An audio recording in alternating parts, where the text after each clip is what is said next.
I'm Jim. And I'm David. And this is the Practical Guitarist Podcast, the podcast for people who eat, sleep, and breathe guitar.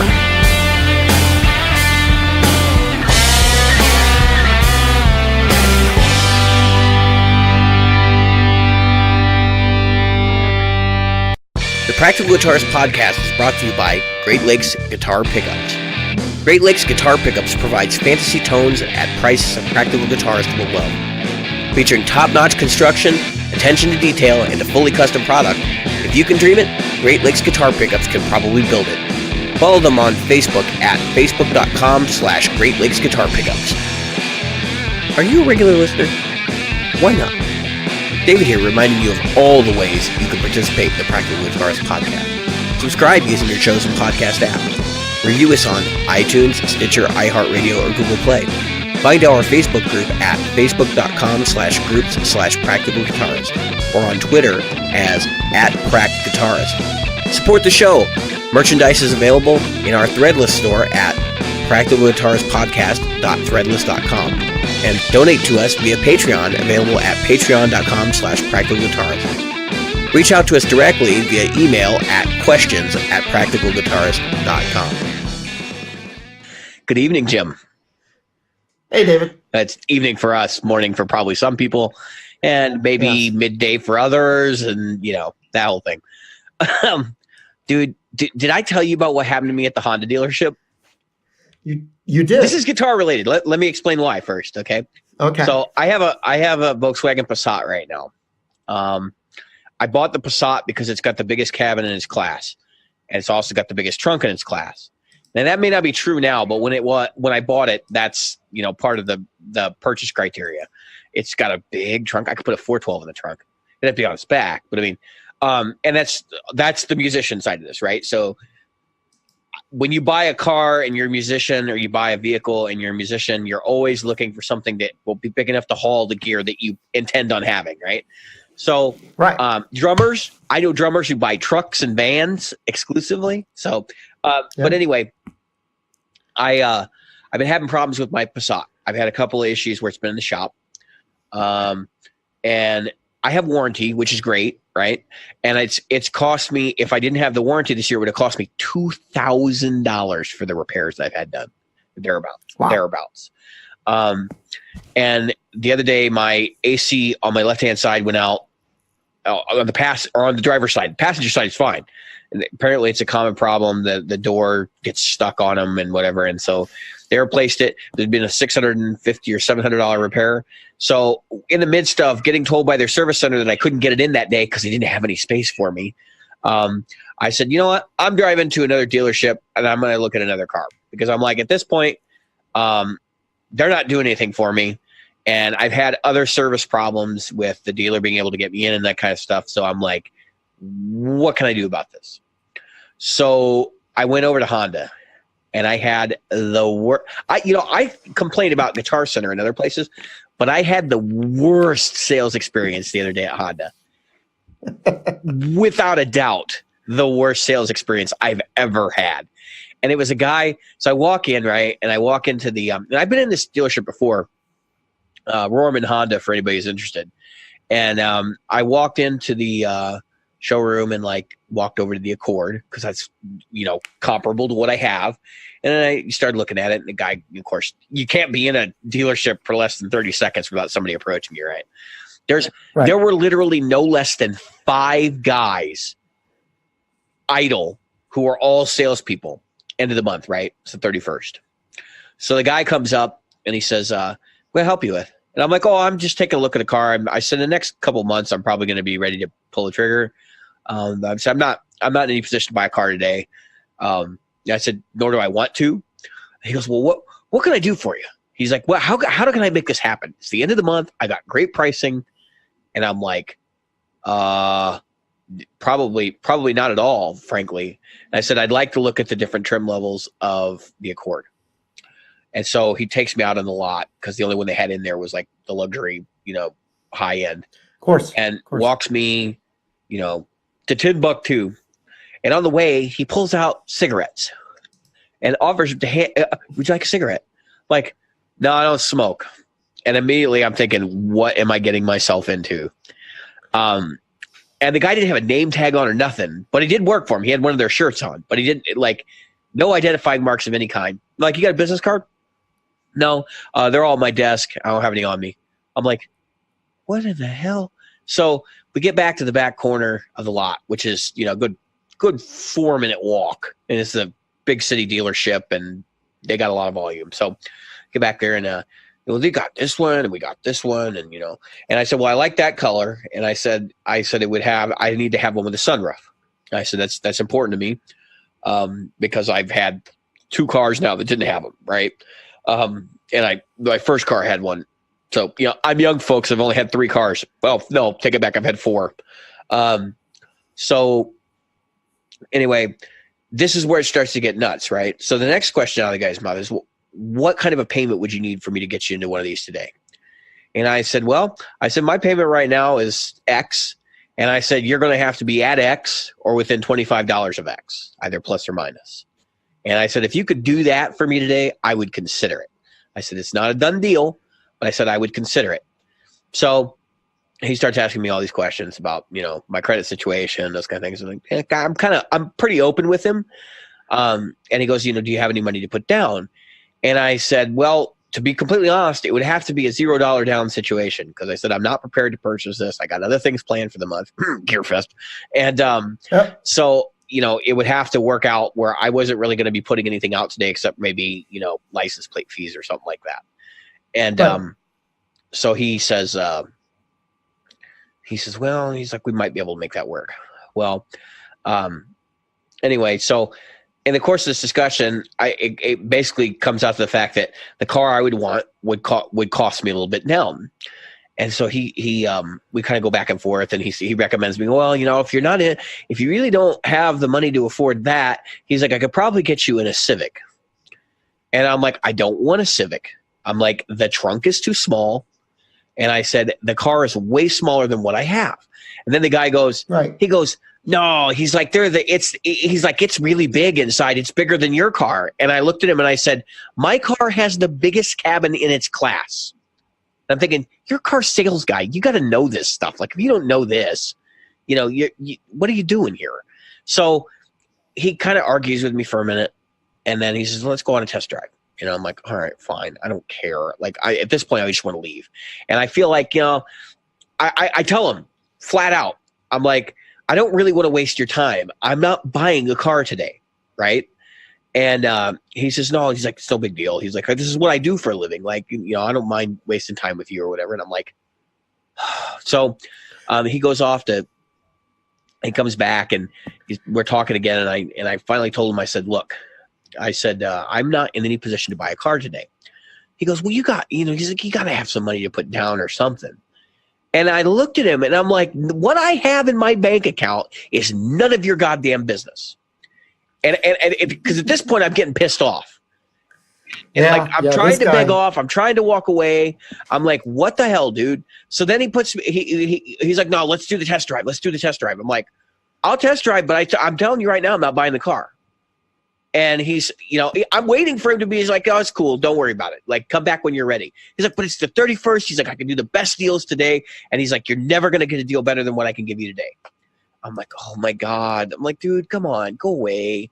So then he puts me in this car, and we go for the test drive, and it's fine. Drives like an Accord. It's good. Like, right. Car and driver, right. They always rate the thing very highly because it's a good car. Oh yeah. I don't think it drives better than what I got right now. I'm going to be completely honest. It doesn't have as big a trunk.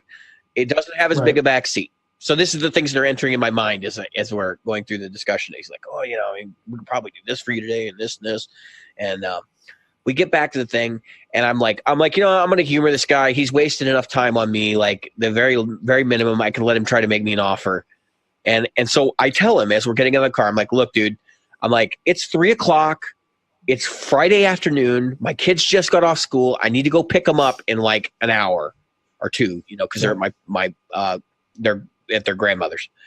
And the dude goes, he goes, I'm going to make you the best offer I can, like right up front. I'm not going to play around with you. And I'm thinking, modern sales tactics are not high pressure. So maybe the guy's being serious. maybe the guy's just a little off, and that's why I'm kind of like feeling this thing out and getting kind of ugly with the dude. And so I go and I sit down. He comes back and he puts the offer on the table and he slides it over to me, just like old sleazy used car salesman, right? And I flip it over and I look at it after we go through all the, the talk about how much I make and all those kinds of things. And I flip it over and I look at the number and it's about $75 too much, payment wise, right? And then below it, he has it broken down what he's going to give me, or the price he's going to give me, right? Which is under fair purchase. But bear in mind, I'm trading in a car. Okay. Mm-hmm. So I'm looking at this and I'm going, where's my trade-in value? And I ask him, he's like, well, I can't give you that yet. Cause he's like, we don't have it fully approved. And I'm like, so wait a minute, then how are you able to give me this number? You obviously know it's within some range, because you're going to be plus or minus $5 or $10 on this. And so he's like, is this going to work for you? And I'm like, no. I said, it's not anywhere near where I wanted to be. And I said, I told you that out on the lot. You had to be within $25 of my current payment. And I said, this is $75 of my current payment, right? And I'm like, this is just not going to work. So he says, hang on, let me go talk to the finance guy. Now I'm getting the song and dance dog and pony show, and I'm already tired of it, right? So he goes and he doesn't talk to the finance guy. He talks to the manager, right? The manager says, give him another 500. So he comes back and he sits down and he's got another number, and it's $50 over my current payment. So I laugh at him and I'm like, dude, I can't do this. He's like, let me go talk. He's like, I know you're about to walk away and everything. And he's like, I know you feel like you're done here and all this. And he's like, let me go talk to the finance guy. I'm going to have him come over and talk to you. So the finance guy comes out and he says, he's like, here's the problem. He's like, you're going to end up with some negative equity from your current vehicle. I'm like, I already know that. I said, I'm going to have about $2,000 in negative equity. Well, he goes, well, that number, he's like, that could fluctuate a little bit. But he's like, I can make you a deal. He's like, we can lease you a car for 3 years at 15,000 miles, the car you want. And he's like, we can do it for this number. Slides the number over the table, flip it over, and I look at it, and I go, you're out of your mind. I'm like, first off, here's what it was. It was $45 more than my current payment, which you're getting closer. Yep. And I told him that. I said, you're getting closer. But I said, this is not going to work for me. And I said, here's why. I said, yes, you're going to buy me out of my car. You're going to get me out of my negative equity with this, right? So I'm still going to have a $400 and, almost a $500 car payment. And I'm like, on top of that, I have nothing at the end of the lease. I said, right now, and I said, I have a car and it works and it's good. And I said, right now, I can drive it off the lot, drive it another 3 years, sell it, right? And not be underwater. Yep. So I'll have no negative equity. And I'll still have something to show for it because I'll be able to buy another car. And I said, that's the problem. Yep. I'll have no asset if I take your deal. I said, that's wrong. I'm not going to do that. I said, you're crazy. I can go buy a car somewhere else and get the deal I need. I said, you're crazy. So he says, well, hang on. Let me go work up another year. It comes back, it's $5 less, right? I'm like, yeah. I just shook my head and I was like, dude, this just isn't going to work. And he's like, well, what? He's like, what if we, got you in the lesser car? And I'm like, I don't need to get out of my negative equity. What part of that do you not understand? I'm like, it has to be a palatable deal. I said, I walked in here and I told this guy, because I could see the manager standing over behind him. I said, I walked in here and I told this gentleman right here, the sales guy, I said, there's no possible way you're going to get me to buy a car today. I said, I did not come in here to buy a car. I came in here to look. And I said, just to find out where I would be in 3 months. And I said, when I told him that I would be back in 3 months, do you know what he said? And finance guy and the sales guy are both looking at me like, he said, you guys were going to give me the best deal you could possibly give me today, and that you would never give me a better deal than what I could get today. And I said, frankly, I knew that wasn't true from moment one. And I said, I'm getting sick of dealing with it. And they're like, well, come on. What do we have to do to get you in a car? And I'm like, I've already told him. I was like, I got to be within $25 on either end of my current payment. If you can't do that for me and give me an asset, I'm done. So the sales guy now, he's like, what is that all we have to do? And I looked at him and I was like, you know what? I was like, to be honest with you, I just kind of shaking my head and I'd like already thought about it. I made him walk away for a few minutes and come back. And I'm like, I looked at the guy and I was like, look, I was like, the only way you're going to sell me a car today is that if you're a different car dealership. Wow. And he had this look on his face. He's like, "Oh, come on, we can make something work." And I was like, "No, we can't." He's like, "We're not about high pressure sales tactics or anything here." And I'm like laughing because I'm like, "Seriously? I'm like, "All right." I put my finger up, in the air, and I said, "All right."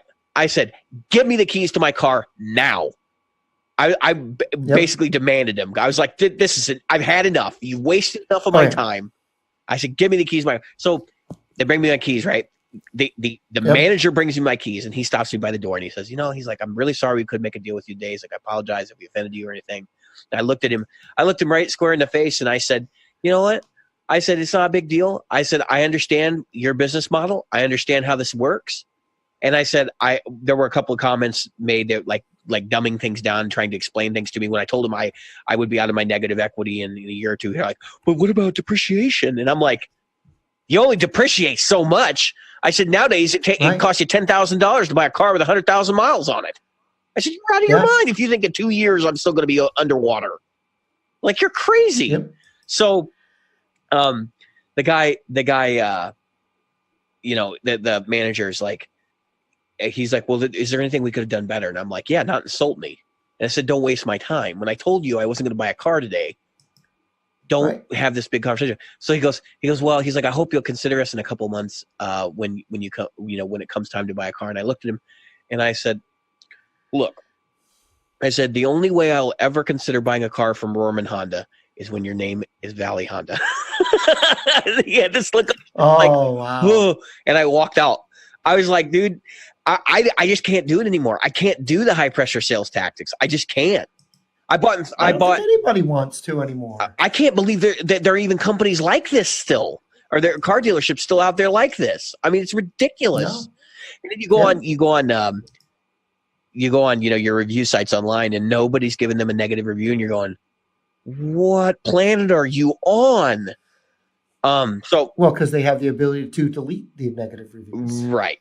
So I'm sorry that went really long, and I was originally going to make that Patreon content, but I felt really strongly about the fact that these kind of sales tactics used to exist in the guitar community as well. Like the hard sale, you'd go into the place and the guy would be like, "Fender sucked because I'm a dealer for this company," and they would be like, "No, this is why this guitar is so much better." That stuff's gone in our industry, but you still have to deal with it when you buy a car if you're going to support your gear stuff. And the main thing is this, I don't like the bad sales tactics, but the other part of this I don't like is the fact that they sit there and lie to you about things like the price. I was told that the MSRP on the Accord Hybrid is $30,000. Dude, it's 26. Like I don't know where they're getting that number from, but it's 26,000. You can say it's 30,000 all day long, but if you go to Honda's website right now, it's 26,000. It's like 26.5 or something. So they always try to. Well, the MSRP that we have also includes no. This that's another thing. You're absolutely right, because they're like, "Oh, it has a destination charge on it." You are not supposed to pay that destination charge. That is the dealer's responsibility. They're the ones that order the car from the manufacturer, not you. Yep. And if you ever pay that, you should fight, because honestly, that is not your fee to pay. And the fact that they've started charging that to consumers is absurd. So, that being said, I think most people who buy gear, like gear haulers, are buying them, used cars from whatever they get in the van or whatever. And I've actually thought about doing that, but I live in a condo. I can't have an extra parking space, which would be problematic. So, just food for thought. Like when you buy a car, don't let them talk down to you. If you go to a car dealership that's like it, just go somewhere else. You don't have to do that. You really don't. So I'm resurrecting, and this is my other new thing for the week. I'm resurrecting the Guitar Resource Collective currently, and we have a 30-day challenge going over there. If you don't know what the Guitar Resource Collective is, it's a Facebook group that I started a while ago that was all about advancing technique. And I'm going to get into some in-depth stuff, and of course I'm going to probably rebrand the group a little bit to point at the podcast, because obviously that's my primary endeavor at this point. But the reason why I'm bringing it up now is because we're doing a 30-day challenge, and I'll read the post I put up, which is basically that we're going to do a 30-day chops challenge. And what we're going to do is we're going to spend 15 minutes on a picking exercise with a metronome, 15 minutes with backing tracks, and 15 minutes of playing rhythm guitar daily. with all, with a metronome or backing tracks. And then what I'm encouraging people to do is to record themselves at the start and then record themselves at the end. And if they want to post it in the group, that's fine. If they just want to do it for their own selfish, whatever, like that's fine too. But the whole point is I want people to see what structured practice does for somebody. And I got the idea from a YouTube video. I was watching a guy and he was talking about, this is what my practice regimen is like. And he's basically just jamming out the tunes on like an Axe effects or something. And I'm going, I just kind of shook my head and I go, how are you getting any development out of that? Because when I do that, I get nothing. Yeah, you're going to, well, what most people tend to is to play the same thing over and over. Right. And, just because it's in a different key doesn't mean you're not playing the same thing over. Right. So if you guys want to check that out, you can go over to the Guitar Resource Collective and take a look. It's kind of, I mean, the group is not really affiliated with the Practical Guitars podcast, but because it's my thing, it will be to some extent.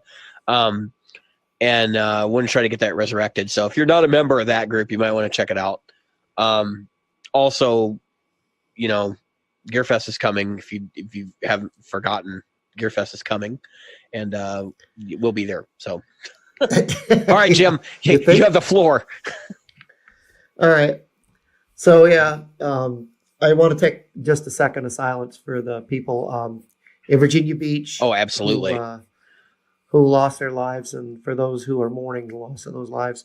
We had a mass shooting not too far from me, and it's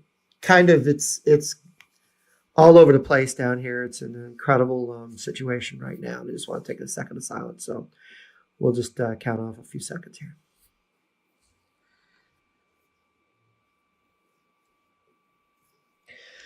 Okay, so anyway, I know some of the people in that building. I interviewed for a job there last year. I didn't go there for a couple of reasons, but anyway, yeah. Such a terrible situation when I hear about that stuff. And it is. We're musicians, right? And so when I hear about somebody who's like gotten to that mental state where they've crossed over into the realm of doing things the right normal way. I'll talk about that more in a minute, but I always kind of think like these people never found a release. They never found some way like we musicians have to use like music or something else to release them from their tensions. And that's why this stuff has happened. And I think as our society gets more into like eliminating things from schools and making things more difficult to participate in, it makes those releases harder to find. And I think we may see an increase in this stuff, and that really sucks because nobody needs to go through that. Like whether it's the family member, or the person that's actually involved in it, or the shooter for that matter. Because I'm one of those people that like looks at them and thinks, what awful thing happened to this person that they finally just right.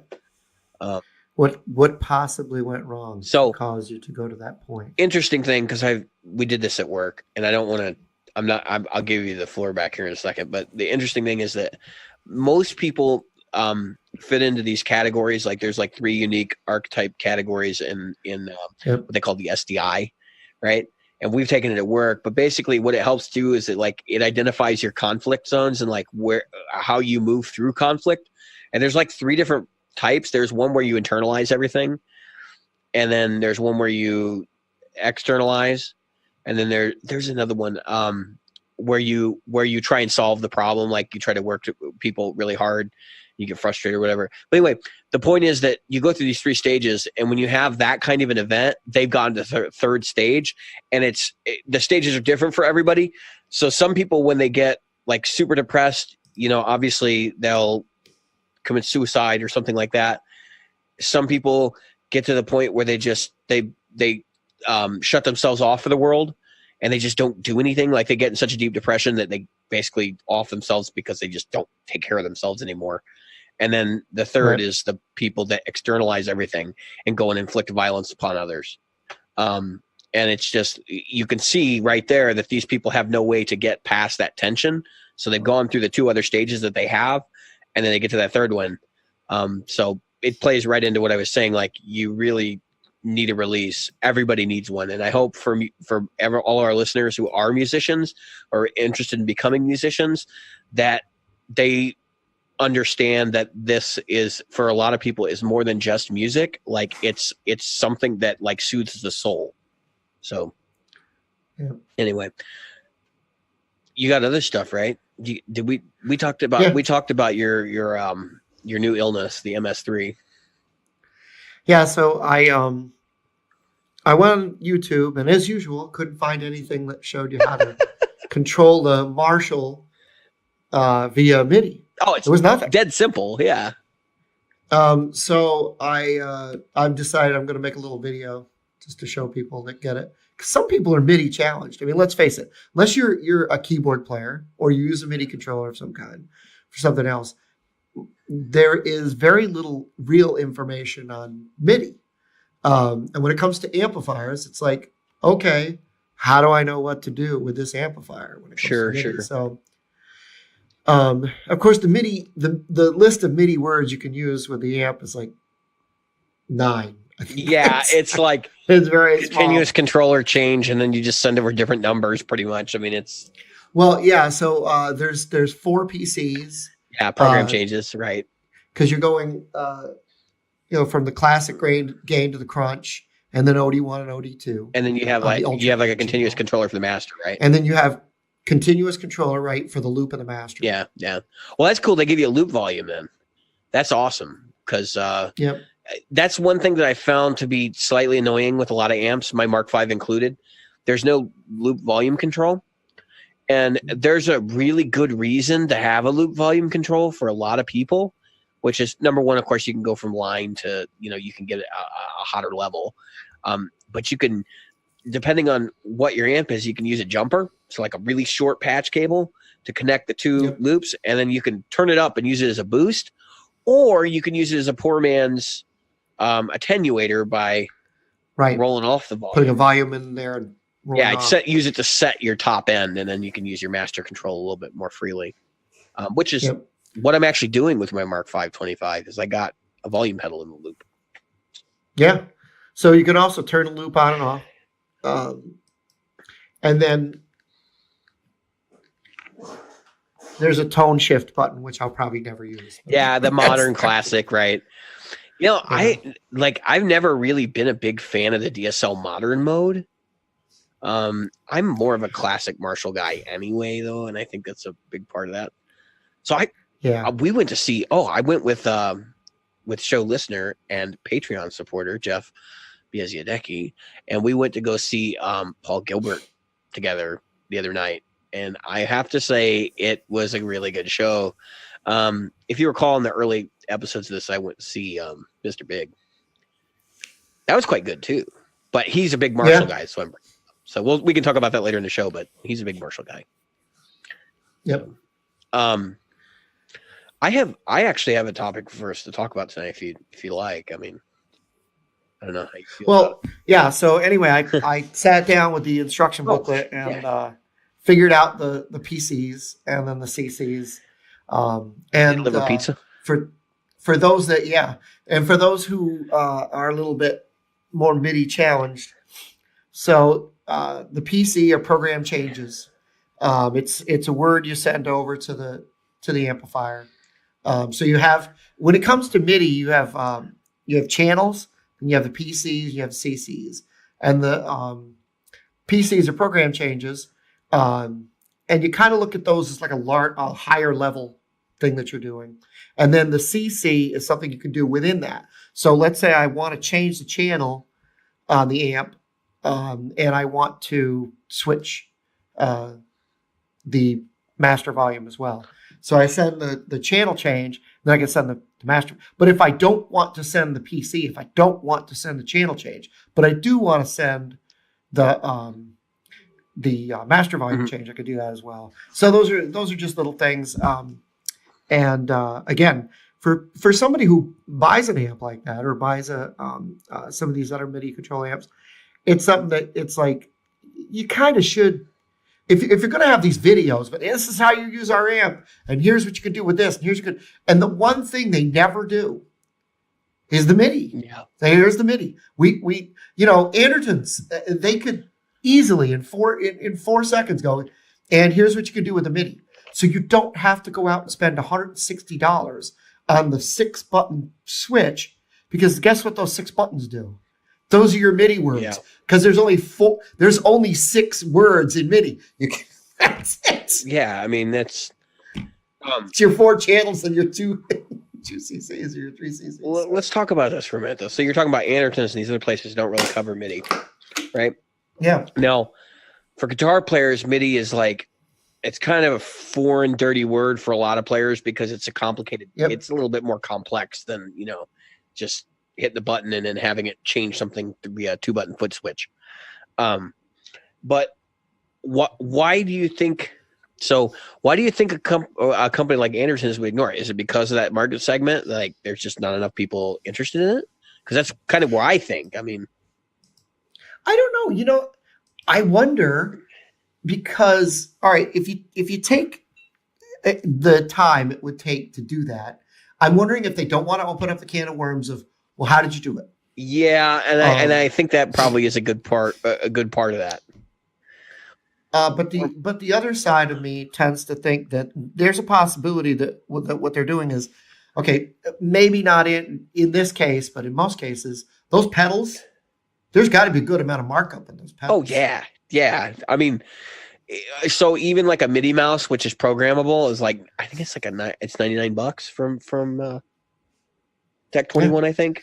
And you know what? Like when you buy that thing from Marshall that really only does those 6 words over a MIDI DIN cable, like that's right there. You're basically like you've cut out all the programming portion. So that $99 should be like $45 or $50. I mean, so from somebody who's worked inside of this stuff before.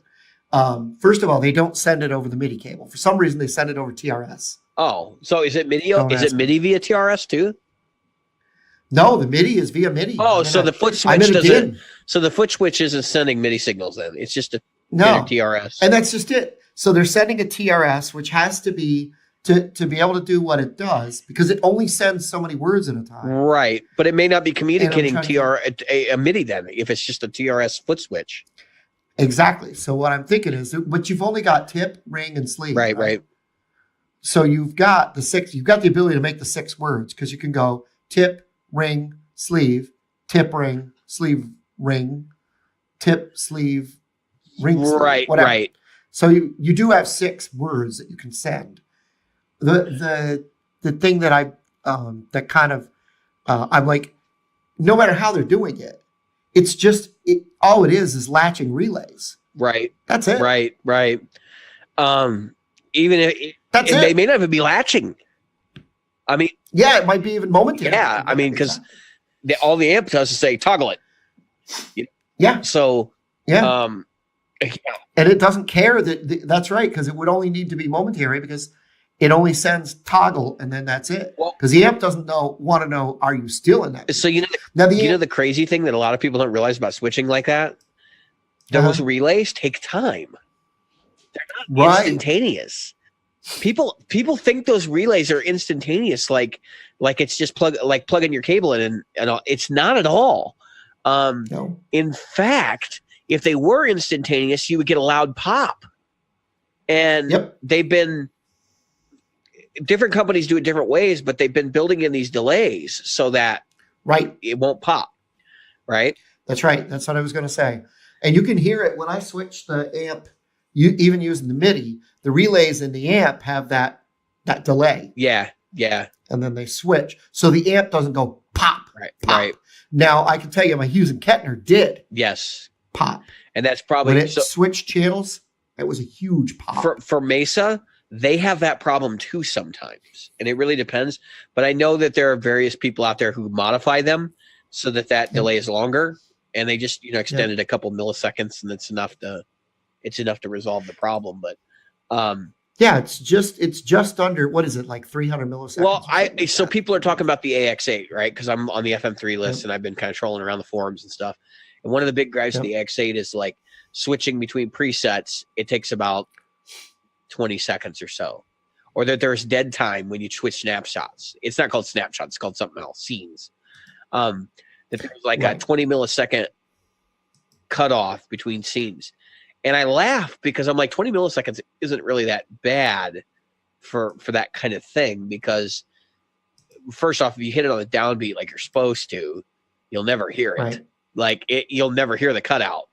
But the other thing is that 20 milliseconds is like the smallest slap. It's a chorus. It's not even a slapback echo. It's a chorus. And these people are like, no, that's a deal breaker for me. And I just kind of shake my head and I go, all of these devices are like that.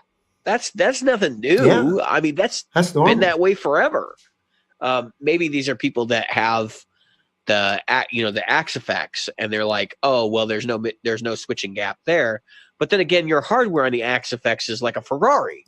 So, I mean, that's what always kills me about the axe effects is they have this insane level of hardware compared to like what's in the Helix or the Head Rush, but they still don't. They with the insane level of hardware, they're not head and shoulders better. You really think about it, it's diminishing returns.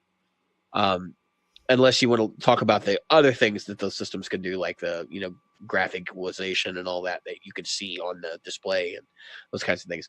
Yep.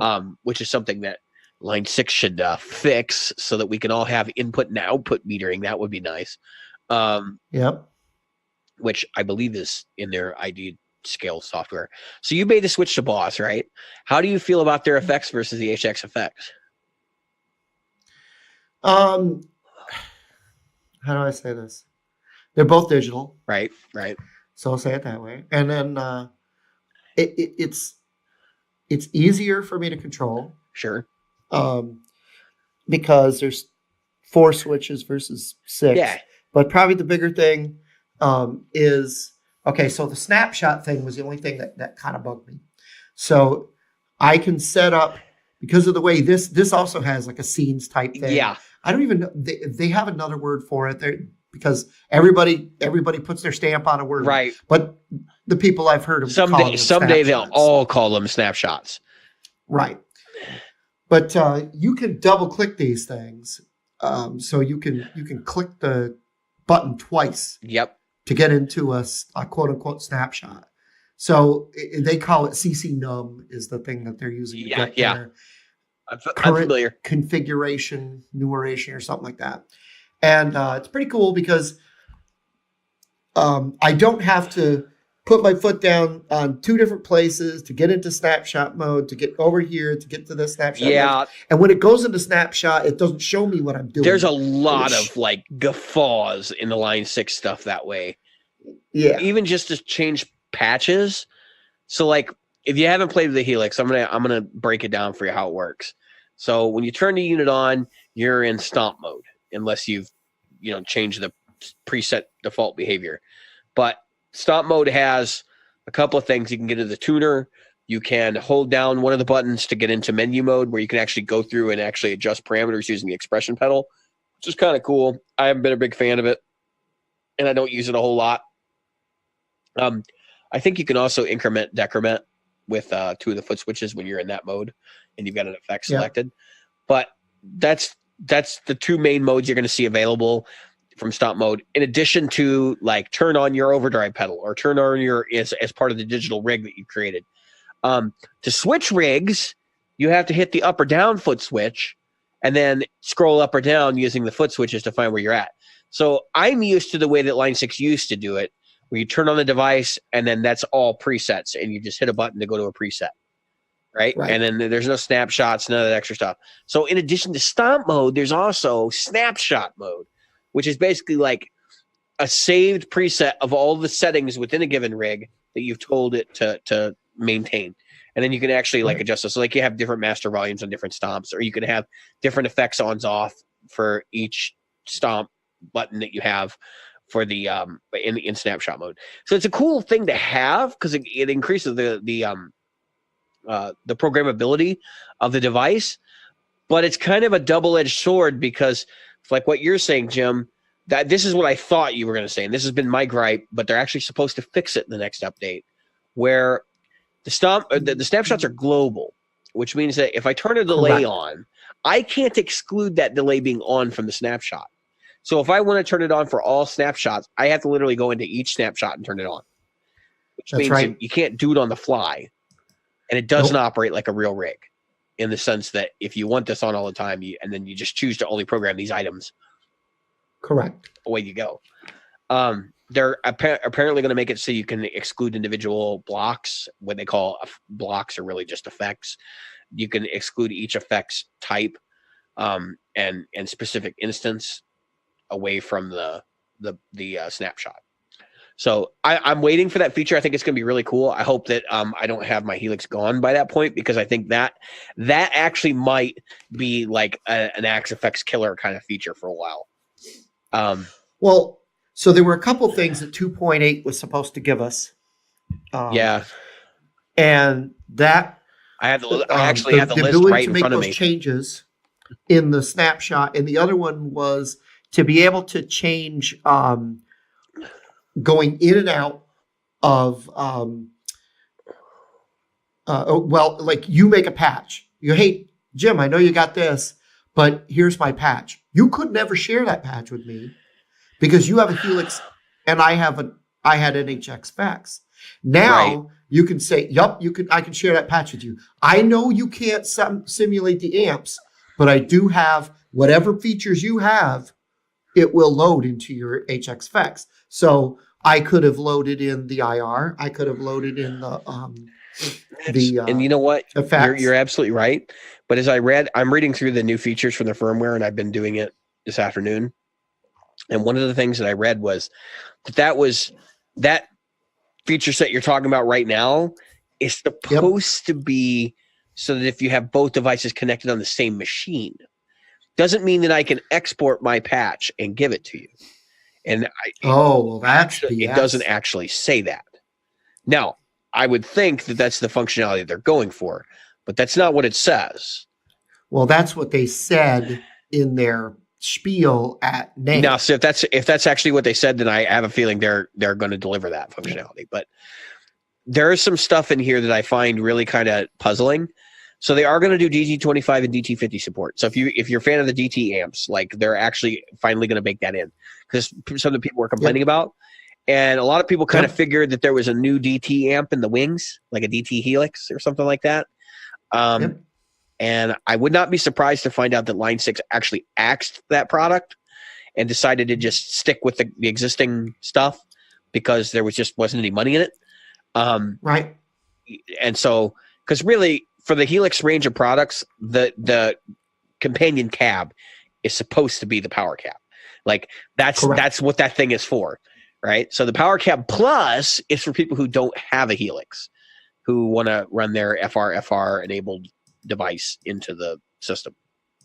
Correct, because that's got the amp model. Right, you got IR modeling in there. Yep. So, and that's not amp, that's just cab modeling. But yeah, I get what you. That's what I mean. So, as I looked through this today, there was another feature that was mentioned to me by someone else, and I have not found any supporting documentation that says that this is actually coming. So one of the comments was that the HX Stomp has right now it has 6 blocks. You can use 6 instances of effects on it. Yep, I know what you're going to say. Go ahead. Somebody made mention that they were going to add 2 additional blocks, and that the user interface, I think it was Jeff, that the user interface didn't support it, and that's why they didn't do it, which I said was a big my immediate gut reaction to that's a big FU to people who bought the Stomp, is that's really a user interface problem, right? Well, I'm reading more about it, and I'm reading through the release notes, and there is no mention of them adding the additional 2 blocks, which is what it was suggested by Jeff. So I don't know if that's actually happening. That may have been in their talk and then not made it into the release notes. Maybe that's a future release thing, like 2.9. But that simple thing is the one thing that keeps me from selling my main Helix to get the Stomp, is because 6 blocks is not enough for me to work with. It just isn't. I don't care how the processor is. When you figure one of those is going to be an amp, and one of them is going to be an IR, now you've got 4. Right, and it really, even with the 4, like, I mean, I need a compressor after the cabinet model with a lot of the cab models, in the IRs I use. I really like one of the compressors, and I feel like it's one of the killer features. And that was something else that was shown to me by Jeff, was like, oh, check this out. And via message, and I checked it out, and I was like, oh, yeah, that's like, it was like, that was a big thing. So I don't know. I mean, here's my problem with Line 6 right now. Their products are getting expensive, right? Because they're all imported from China. And so what? The HX floor went up $100. The HX Stomp is sitting pretty at 600. Is it 600 or 699? 599. That's 599. The HX Effects is also 599, correct? They're the same price. That's correct. And then the LT is like 1100 or 1199, right? So here's the issue, right? So Fractal is coming out with the FM3, priced to sell, not the MSRP, but this is what it's going to sell at, $999. It is not as powerful as the Helix floor, but it is worlds more powerful than the Stomp. Right? And a lot of people say that the modeling over in the Fractal world is better. I'm on the fence. I have to see the proof in the pudding, right? So I'm not going to say that. But the weird thing about this whole shenanigans with Line 6's pricing is they basically now have priced themselves out of the realm of affordability for most bedroom musicians, which is if you look at the current line, the Stomp is the cheap. The HX Effects and the Stomps are the cheap models, unless you go down to the HD and the Firehawk. Yeah, well, and that's the thing. The HD 500 is last gen tech. It's way last gen. The Firehawk, from what I understand, is the same tech as the HD 500. Just a different way of accomplishing the same thing, right? And it's kind of different user interface and all of that. Now, if I was going to buy a modeler right now, I wouldn't buy a Line 6 product at all, like the low end stuff. If I'm in the market for a professional level modeler, I might look at Line 6. But you know what's really funny? So I poo-pooed them initially. Their competitors obviously are Fractal, and then Headrush, which is where I'm going, and Kemper, right? Even though Kemper is really kind of its own thing, it's very different than the other two. So Headrush has a couple of interesting products that have come out recently. So they have the world's most powerful looper and looper board. Yep. For all intents and purposes, just looking at it, that thing is silly powerful in terms of what you can do with it. Oh, but it's really, if you want to do that looper thing, that live looper thing. Yeah, I mean, that's incredible. It's craziness. You basically have a multi-track recorder at your feet. With like a 7-inch touchpad. Yeah, which just makes it that much more nuts. So if I was going to buy a smaller modeler right now, and I wasn't on the FM3 list, I would be looking at the gig board really hard. Yep. Because it's not expensive. I mean, let me get the price just so I can bring it up. $650. So it's $50 more than the Stomp, and it does a lot more, and it has a better user interface, miles better. Oh yeah, it's got the 7-inch touch display. It has a touch screen, so you can. You know what's great about the touchscreen? As long as the screen stays intact, the thing's not going to break. Right. It has a button, like a control knob thing, and then it has a master volume on it. Yeah. But I was watching some videos of what the gig board can do, and I mean it's a pretty compelling argument. If the FM3 doesn't work out for me, like as much as I thought the sound quality wasn't the best on the Headrush stuff, I could work with it for an FRFR. Like as long as I've got a good amp, and an analog board waiting in the wings, which is that's part of my GearFest goal, is to figure out what I will need to finish off like an analog board to do what I'm doing. So I'm starting to pigeonhole myself into some genres, which is helpful because it at least gives you a defined type of gear you need. But it's also it always feels kind of limiting to me because it's like, well, I don't feel like I should do this, and whatever. Well, for those ampless gigs, I was considering this and the Stomp. So, and like you said, this has got. So, if you look at the gig board, you've got, what is it, 4, 8, 9, 9 You get 9 different effects, an amp model, effects. a cabinet model, does IRs. Yep. The only thing is it's not stereo, right?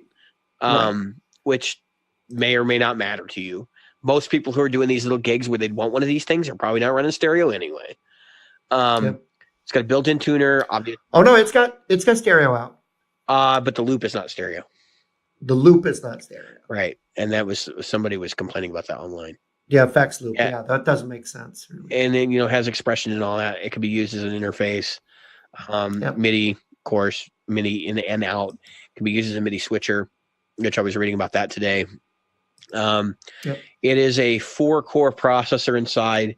If any of that technology stuff actually matters. I don't think that it does. I think the software here is still the limiting factor on everybody's hardware. My gut feel, because like Cliff from Fractal, like, okay, so he's the guy that's really open and upfront about what his hardware is and like how they use it and stuff. He hasn't maxed out what they're currently using on the Axe 3. They barely, so he reached the maximum on the Axe 2 when the Axe 3 firmware started, right? So they actually ported over the Axe 3 firmware to the final update for Axe 2 last month, or March, something like that. So it's a really compelling argument that, like Line 6, the Helix is only 4 years old. It's dual core. They're probably optimizing code with each update. So my assumption is that they probably haven't maxed the hardware on that yet. Yeah, I doubt. And I'm willing to bet that the gig board headrush products are probably all the same thing, which is they're not really at the peak of efficiency. So they're not using the hardware to the best of their ability. I still have some gripes with all this stuff though. Since we're talking about FRs. They're not analog through, which if you're going to use all of these units come with a loop that you can patch a pedal into, right? But you're doing an 80 conversion into the unit. You're doing an 80 conversion out of the unit. You're doing an 80 conversion on the way back in. And then you're doing an 80 conversion out of the unit to the mixing board or your amp or whatever. And if you have any more connections in there, you can assume you're doing an 80 in and out, right?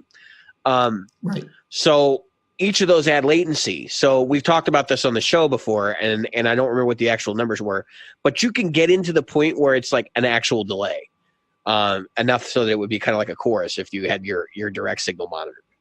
So when you think about it, why hasn't somebody come up with a better way to handle that? Like the Helix could do it a lot more efficiently. Any of them could do it more efficiently. Yes, you're not going to be able to escape the fact that when you use a loop, there's going to be an 80 DA conversion, right? That's fine. I can accept that. Here's the thing. If you do it so that if it knows 2 loops are in line inside the software, that it doesn't do an 80 conversion, and that the last thing that you send out is not going to go back into the software and do some more stuff, that shouldn't be an 80 conversion. And that drives me nuts, is they don't really care. They're like, well, if you're going to use it, it's automatically going to add latency. We don't care. That's an inefficient use of the hardware, and it's not good for the end user. So at some point, somebody's going to do that. And I look for Strymon. Strymon hasn't entered the game in this yet. Strymon's going to make an amp modeler. It's going to happen. And if it hasn't already happened in their labs, they're going to make an amp modeler. It's going to blow the socks off of all of this stuff because that's who they are, right? Like it'll be 2 days after I buy one, and it'll be $2,000 or $3,000. Yeah. But the thing is, it'll encompass all their big box pedals inside the modeler, and it'll be totally worth it for people to buy it, and people will be dumping their Axe Effects to buy them. That's what'll happen. But the point is, one of the things they've always been big about is that analog drive-through, and the killer feature on that is going to be the fact that if you do use their expression loops and all that stuff, that it won't require an AD conversion if they're parallel inside the unit. Right. And that, I mean, even the Helix right now, I should be able to hit a button or hit 2 or 3 buttons together or something and get it to bypass. But it won't. There's no analog drive-through in that box at all. And that's really, really odd. I just don't understand why these modelers haven't come up with something that allows you to do that yet. I have seen some people who do, they put a bypass looper on their pedal board, and so when they don't want any of the effects out of their modeler or their effects modeling device, they press this button and then it reroutes their signal and goes direct, which is fine. I think actually that would probably shock people as how much tonal impact you have running through one of these devices. So I've had I think I'm almost to 2 years on my Helix right now. Yep. And I've had some various conversations with people about different things that the Helix allows you to do. A couple of people are in the group, a couple of people are listeners to the show. And one of the complaints was the HXFX did not have the ability to adjust the input impedance. Now, first off, you're not actually adjusting the input impedance, right? When you plug into this thing, you go through a buffer that's part of the AD conversion process. It's a high quality buffer because they need that dynamic range. But it's going to basically treat your guitar as if it were a 1 meg signal. So it's not going to load your pickups or anything like that, like you would with an old fuzz pedal or something like that. So you're not going to have tonal loss from that. What you're going to have tonal loss is from the AD conversion process itself. And then, of course, the quality of your AD converters varies there. But when I went into my Helix and the HXFX didn't have this, you couldn't do the impedance adjustment. I cannot believe they designed their product so that I have to actually match impedance with the first pedal in the chain so that pedal would load down or whatever. That is completely asinine to me, because the pedal I love the most, right? The fuzz face. That is one of those pedals that you need the pickups to be loaded, otherwise it doesn't sound right. And right, it came up in another group talking to somebody, and actually Jason Fuzzmonger was there as well, and he mentioned that we were talking about the DoD 250. Well, I don't think the DoD 250 is one of those pedals that has like the crazy input impedance issues, but I do think that it may play a factor in another individual who was like, I don't really like the way that it sounds inside they were using a Helix Tom. And I mentioned adjust the input impedance. If it's not warm enough, chances are that pedal doesn't normally see a 1 meg load. So, right. And the comment was made, of course, Jason mentioned, and he's right, that 1 meg is neutral for most people because it gives you the most treble. But it's not accurate with some of these pedals. And that's an issue because so the Helix is set up to be smart enough that if you don't adjust the input impedance value, it'll be set to auto and it'll adjust for the first pedal in the chain. But I don't want it to set for the first pedal in the chain. I want all the pedals to work properly together.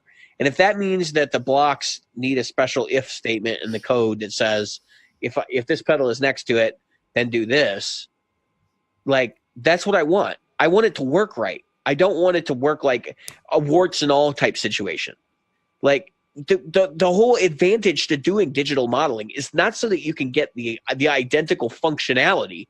You want the sound, not the functionality. I'm sorry, but if my amplifier sounds like it's going to fart, that nobody wants that. So I mean, I know I'm generalizing. Yeah. There probably is somebody out there that wants that sound, right? But who are you designing for? Are you designing for the 99% of people who don't care about that? Or are you designing for the 1% who does?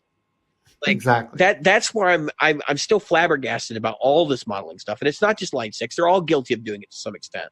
Where, this delay pedal, when you do it this way, like it's going to self-oscillate. Now, I know that's the worst example because people actually like self-oscillation in a lot of cases. But I'm just saying that's one of those features that you should be able to turn on or off. And they did do that with certain stuff in the Helix, like the Fuzz Factory model, right? Everybody knows it self-oscillates. I really wish Robert Jackson was on the line with us right now because we know he likes that Fuzz Face model so much.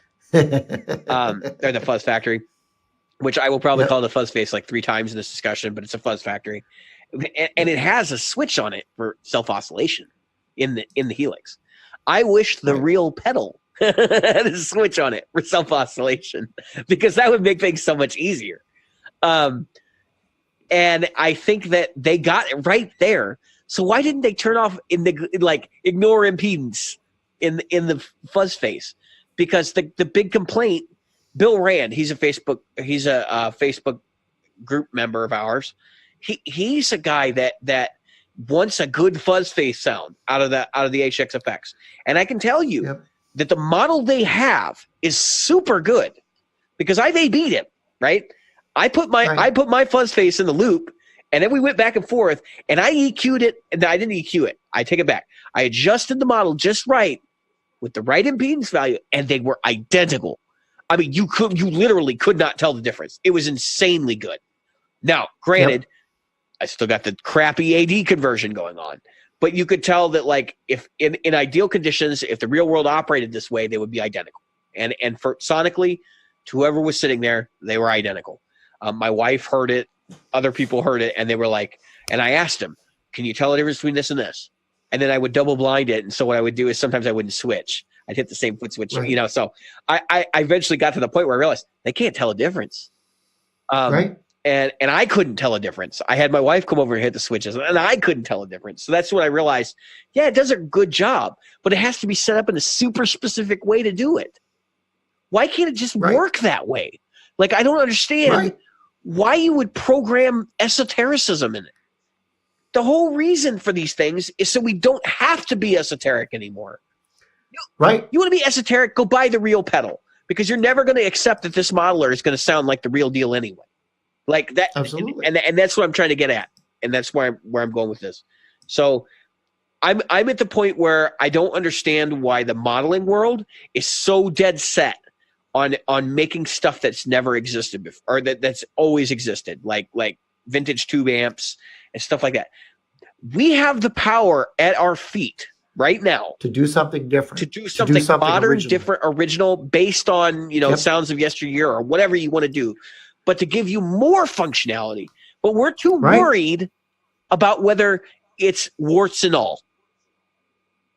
Well, okay, I can take that to a discussion we've had before, and that's the Les Paul. Somebody gets a Les Paul and goes, oh my God, if I pull this switch, I get single coil. And I don't want that. Well, then don't pull that switch. And then all of a sudden it becomes that switch is doing something to the tone. Yeah, which it does. No, it's all in your head. But, exactly. And it's like the doctor said, whenever I do this, the doctor said it, it hurts. And I asked the doctor, what should I do? And he said, don't do that. I mean, it's the same thing. We're in a world of people who are so dead set, and you cannot tell me that there isn't some kind of what do you call it? A placebo effect or reverse placebo effect, whatever you want to call it. When, oh my God, if I have that in my switch, it can't possibly sound as good. You will not get two guitars that sound the exact same way. Oh, I had a pissing match discussion with somebody about that this morning. Two guitars, same model, right? Get them off the wall, get them down, play it. I don't even care. So, I'm not even talking about maple neck versus rosewood neck. I'm saying take two identical guitars, same color. Right. I don't even care what color it is. And you sit down and you plug them into the same amp with the same cable, and guess what? You're going to get a 1 to 3% difference. That's right. You will hear differences. So why can't people accept the fact that there are just, if you had the money to buy two real life 59 Les Pauls or 63 Strats or 54 Telecasters, and you were to sit down with those guitars, plug them into the same rig, the two that came from each of the same year, and said they're not going to sound exactly alike. That's what makes it different. That's the reason that Greenie was Greenie. That Les Paul. It was that way because that was the guitar. It was that one. Yeah. None of the other ones sound the same. And it was way less consistent back then. It was even more of a disastrous consistency, right? Exactly. And we still have those differences today. Which is my point. Those differences aren't as exaggerated, clearly. Like you're not going to find a Les Paul that sounds like a Strat today. Back then, No. it's possible, you know? And we've seen it. I mean, here's a perfect example, right? Having a discussion about Cliffs of Dover the other night. And that song, everybody thinks, was recorded on a Strat. Partially, right? The intro is a Strat. The rest of the song is an ES335. Which is a whole like, huh? You mean that classic Strat sand was a 335? No. With a Dumble. Now, I know people fight me on that one, but it's a Dumble. Like, it's clearly a Dumble. If you've ever heard a Dumble, that's a Dumble. If you heard a Dumble clone with a reverb and delay on it, you know what that sound is. That is very much a Dumble on that record. And he has denied it. And everybody knows he's had one. You could see it in his rig, and from pictures back in the day. There's an old forum over on an old forum post on Huge Racks Inc. with one of his educational videos, and they literally circled the Dumble in the background, and it was running. It was on, so that's how you know. Like he had a Dumble. Yep. No big deal. Right. Who cares? You know, for Eric. Why would he deny it? For maybe he doesn't remember, and that's what I've always wondered. That's true. And that's what I've always wondered. That's true. Yep. Was that he doesn't remember, or maybe he's more upset because he can't get that sound anymore because he sold it or something. And that's a possibility too. So as legend has it, Eric Johnson's the guy that turned Stevie Ray Vaughan over to Dumble as well. Yeah. So that because they were all three of those guys, Billy Gibbons, Eric Johnson, Stevie Ray Vaughan, there was somebody else from that time period. They were all really close friends. Like they were hanging out together. That famous wah pedal that Jimi Hendrix used at some festival in Texas got given to Billy Gibbons, and Billy Gibbons gave it to Jimmy Vaughn, and Jimmy Vaughn gave it to Stevie Ray, and like there's all kinds of stories like that. So obviously they were all hanging out together and stuff, and you know that they were talking shop, and you know that Eric was like, yeah, I got this amp, and it was really good, and like I think you might want to look at it. So my point is that. Warts and all, like we don't even know what's on these records. So that's what I'm saying. Maybe it's time for them to turn over the ability for us to like make our own amp models to us. Yeah. And you can kind of do that, right? The Kemper. Sort of, but I don't mean like modeling real world equipment. I know. I'm more like, so there is a company that does this already, right, Jim? Bias. Mm-hmm. Okay. You can go into Bias and you can tweak a lot of parameters that you cannot tweak on a given tube amp, like right now. Bias, for example, I can open up and I can say I want to use this type of tube and I want to bias it this way and I want to use this kind of rectification. And like you can get pretty granular with it, but it's not the same as like designing a tube amp from scratch in a digital realm. And nobody's really going to have the wherewithal to understand how all that stuff works. So they're going to have to they're going to have to invent a new user interface that gives us the ability to express things that are really kind of nonsensical. I mean, think about it. Think about the terminology we used to talk about: tone, dark tone, bright tone, brown sound. Like all these things are like visual metaphors for something that is not visual at all. Or when we talk about, and I've said this a lot, like an amp plays like a wet rag. Like saturation, sag, all of these terms don't really encompass, the things you would be able to use to design an amp. And it's so funny because they're just they're industry jargon, right? But behind the scenes, the guys at Marshall or any of the big amp companies, like they have real terms that they use to describe these things so that they can communicate about the engineering and like why this is being done and stuff. And I don't know that stuff ever makes out in the wild. Maybe these are the actual terms. But it just seems to me like the process by which you would actually create an amp model or to create that kind of sound for a user would have to be a lot more intuitive. You played with an analog synthesizer before, right? We have attack and decay and all those different things. I could see that kind of modeling being more towards the synth side of things than your typical, we're going to use 6L6s or 6V6s to structure the sound. And that's why I think things like Next Tone from Boss have really kind of hit the mark in some ways because they use things that we already know how to refer to do things in software that are similar to real world phenomenon, but not necessarily trying to capture the same sounds.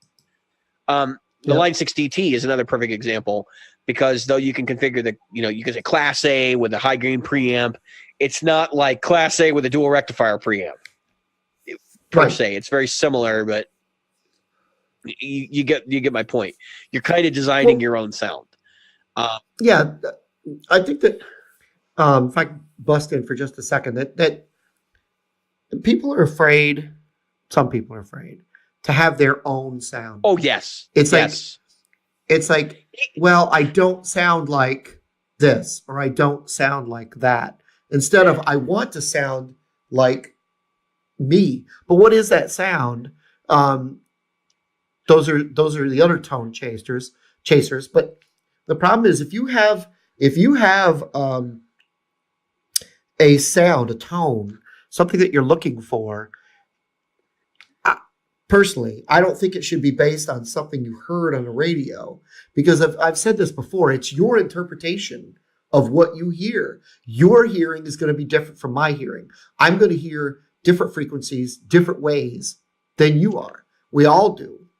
And it's the same as perception of color. Any artist, anybody that's been in artistry, visual arts, that's the same thing. Your brain processes sound differently. We all do.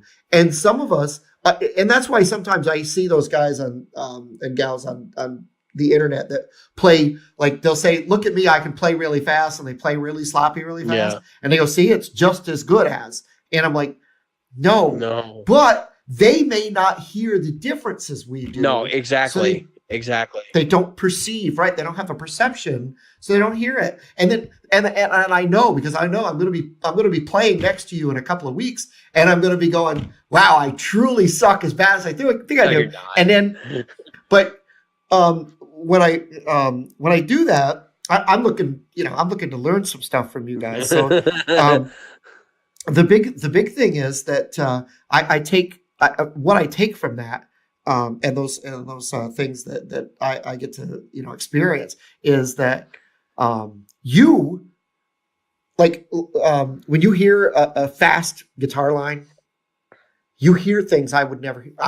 I could hear if I slowed it down a little bit, took some time. Yeah. Then as I speed it back up, I go, oh, that's what that was. Because I hear something, I'm like, I don't quite know what that is. But, clever segue. Sorry, clever segue. Yeah, go ahead. So. I want to finish up this kind of conversation with a little bit more on the topic, and then I'm going to segue over. So you're talking about the distinction of being able to hear stuff. I think a lot of players who chase tone, they start with an archetype, right? So they're like, I like the Brown sound, but I want it X, and that means that it's like, for me, it's like I like Petrucci's sound, but I want it punchier and less smooth, and so. I think that's a big way that people get into sounds, is like they rationalize it towards things they already like, but they lack the knowledge to really, and I think it's super hard to create something from scratch. Right. They can't dial it in. Well, no, they just don't have that sound in their head to begin with. They have to have something to start from. Yeah.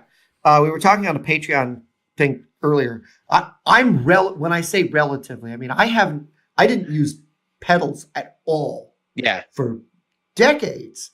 And so when somebody handed me a pedal, my first, when I was given a pedal that was outside of a distortion pedal, everybody's had distortion pedal, right? Distortion pedals are distortion pedal.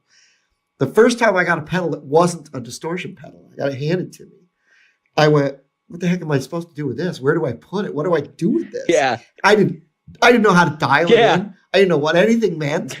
I looked at it like you're just like everything on 10. Yeah, exactly. I was like, I could figure it out. Oh, tone. I know what tone is. Oh, level or gain. I got that. What if the tone knob magically like dialed into your brain, and then like, this is the tone you want, and the more you turn it up, the more it got closer to that. But I think what happens, especially in today's society with a little less patience, can I use that word?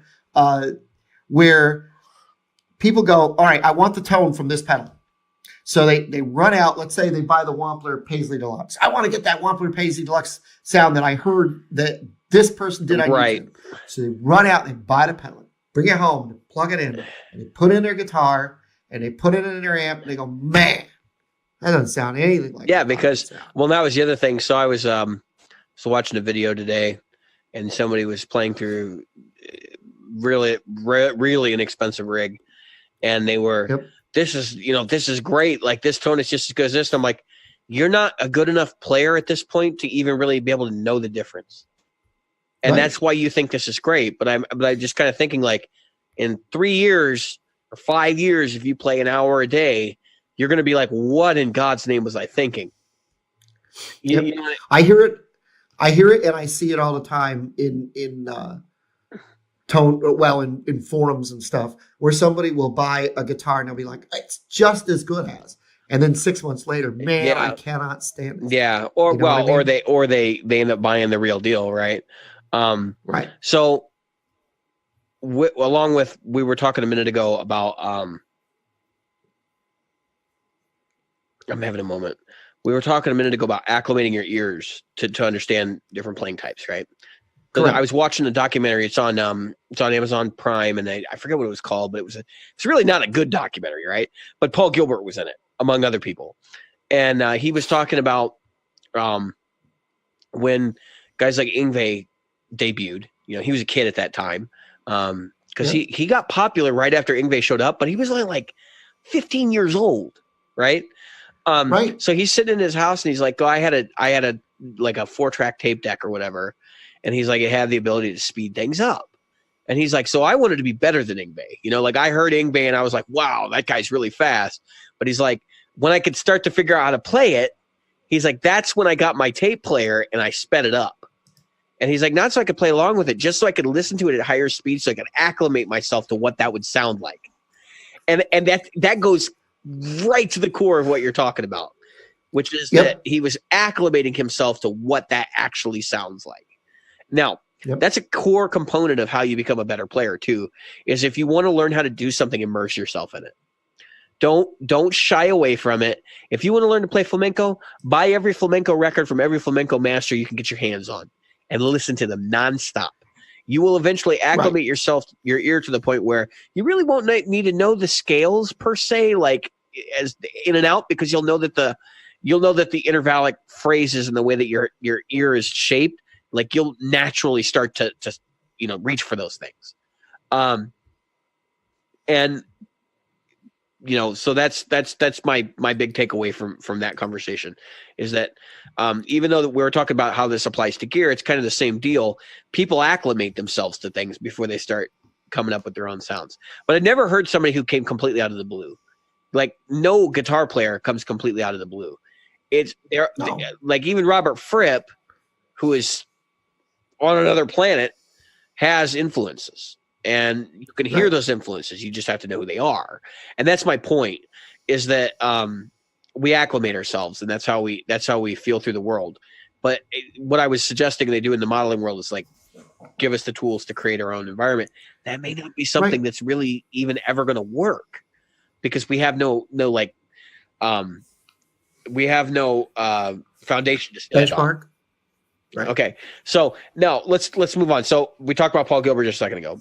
I got to see Paul Gilbert with Jeff this week. Now, this was significantly different than going to see him with Mr. Big.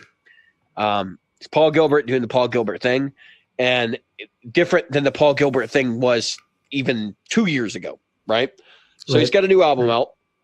It's been out since I think like last September or something, and I don't have it sitting in front of me, but you can go look it up on iTunes. It's his most recent. Is that the one that's got the song Use Your Effing Blinker? No, that's the one before this. That's the one before. Okay. He's no longer singing. Okay. Oh, interesting. But he's made a big shift. So his new model guitar, and I think even the Ibanez Signature has this, now has a place on it for a slide, a magnetic thing where his slide can go. And so he uses it on virtually every song. And what he's doing is, instead of the vocal part, he's grabbing his slide and he's playing the vocal part with his slide. And I'm not just talking about, songs that he's written.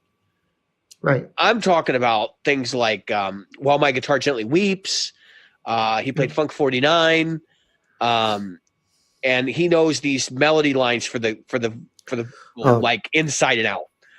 He's a walking jukebox. Oh yeah, but I mean, you would never think that he knew like the vocal part, like every note of it, and he does.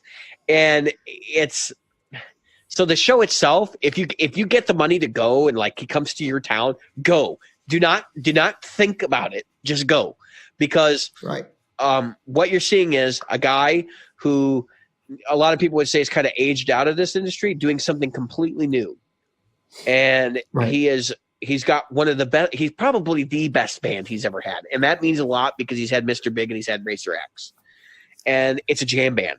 And they'll go out and they'll play these tunes, and the drum groove coming off those drums is just stupidly deep. And he hasn't got who's he got playing bass with him? Because Sheehan's out playing bass with Reservoir Dogs or whatever it is. Reservoir Dogs. Yeah. Billy Sheehan. So he's got you're talking about Billy Sheehan is the that's him. So I don't know who's in his I'm gonna look and see if I can find out while we're talking who is in his current band. His current album is Behold Electric Guitar, by the way. What kind of amps was he using? He has he has a JMP1 and he has a Marshall Plexi. That is his sound, and they're split between the two, and they're running stereo into a cab. And he's got pedals on the floor. There's not an FR device in sight, and he sounds stellar. And part of it's just he's got this naturally developed ear, but the other part of it is just like he's using a dirt simple rig, and he knows how to use it right. He used to be known for like super balls to the wall, high gain, almost incoherent, except for the pick attack. Now he's playing like relatively low gain. Blues players might play with more gain than he does sometimes. Like it's to that level where it's. I could see that. Yeah, and he still does all the ridiculous guitar stuff. He can do pretty much anything with a guitar that he wants to at this point. But going to see him and seeing him do his thing, my takeaway was not that he's fast or anything like. It's like what an incredible groove this guy has. Like just floored. And I've listened to the record before I went, but I was like, it sounds kind of like his other records. But when you hear the band doing it live, you're like, now I get it. And it all clicks into place. And I'm like, wow, this guy's got it. Right now, he wrote the best album of his career. I mean, honestly, without a doubt, the best album of his career. And then, so we get to see him, and we got to see him in like an empty house, right? There was almost nobody there. It was probably less than 150 people, right? And the cool part about it was, I think because the show is smaller, because I've been watching other footage of different shows, he was explaining to us the lyrics of some of the songs, because he actually wrote lyrics to everything and then just didn't sing them. He just played them on guitar because it allowed him to build the songs in a coherent and logical way. And some of the songs are just hilarious. Like I Own a Building. And I think he told that story somewhere for that song. But basically, it was this guy that they were doing a Mr. Big video, and this guy walked him around the building, was showing it off. And then he wrote a song about this guy who loves this building. And the lyrics to it, I don't know if he's ever going to reveal what the lyrics are completely, but I cracked up when he told the story because there was some risque language and stuff in there. And he compared his building with his genitals. How surprising. Yeah, I mean, and I'm sure Paul thought that was hilarious, and I have to agree with him. But Paul's not young. No, he's my age. Yeah, and he's still killing it, and he looks good. Matter of fact, I think he's just a little bit younger than I am. Possibly. He might be a few years younger. older. He is. 60. He was born in 66, so he's a couple years younger than me. So he'll be 53 this year. I mean, I don't know if his current signature model is coming with a little slide thing, but that is one of the coolest features I've ever seen on a guitar, because he's playing slide and he's literally just flicking his hand and throwing it on the thing and it catches it. And you're like, how the hell did he just do that? And of course there's some really good guitar dynamic stuff in the set. He does a little bit of stunt guitar in there. He does, While My Guitar Gently Weeps, and he actually mashes it up with Scarified and one of the other Racer X tunes. and it is jaw dropping. And I mean, it's like 9 minutes long. He gets to the point where he's like just going off, and you're just standing there like, what in God's name am I watching? And we walked out, and I told Jeff, I was like, you come out of a Paul Gilbert show, you're just like, why didn't I give up years ago? and he has a completely different reaction. He's completely inspired. And I agree. Like, I do feel inspiration from that, because anytime I feel down, like, first thing that comes to mind is like, how do I get there? But I also feel kind of defeated, because it's like, I could try my ass off, but I'm probably never going to get there. I mean, he's just on another level right now. And like I said, if you like guitar, I don't even care if you're into instrumental music, you're going to like the show. It is that good. I mean, I've seen other people that I'm like, I wouldn't take anybody else to go see this. But him and Buckethead are two people that are like, you could sell them to pretty much anybody. Yeah. So hopefully the next show I'll be attending is either going to be Weasel Zappa in September or Iron Maiden in August. So, it looks like the next decent show that I'll be able to attend is Joe Bonamassa. Did you got tickets for that already? August. Didn't you? Yeah, it's the guitar event of the year. Didn't you hear? I mean, that looks for this area. It is. It's unfortunate, but the closest Paul Gilbert's going to get to here is 3 hours. Yeah.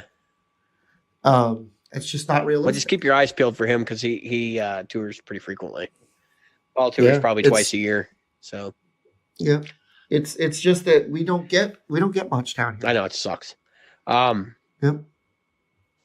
It's like I understand, because being having been on the business side of this enough times to know that it's just not easy. You sit down and booking agents contact clubs, and clubs aren't booking bands. I completely forgot about this.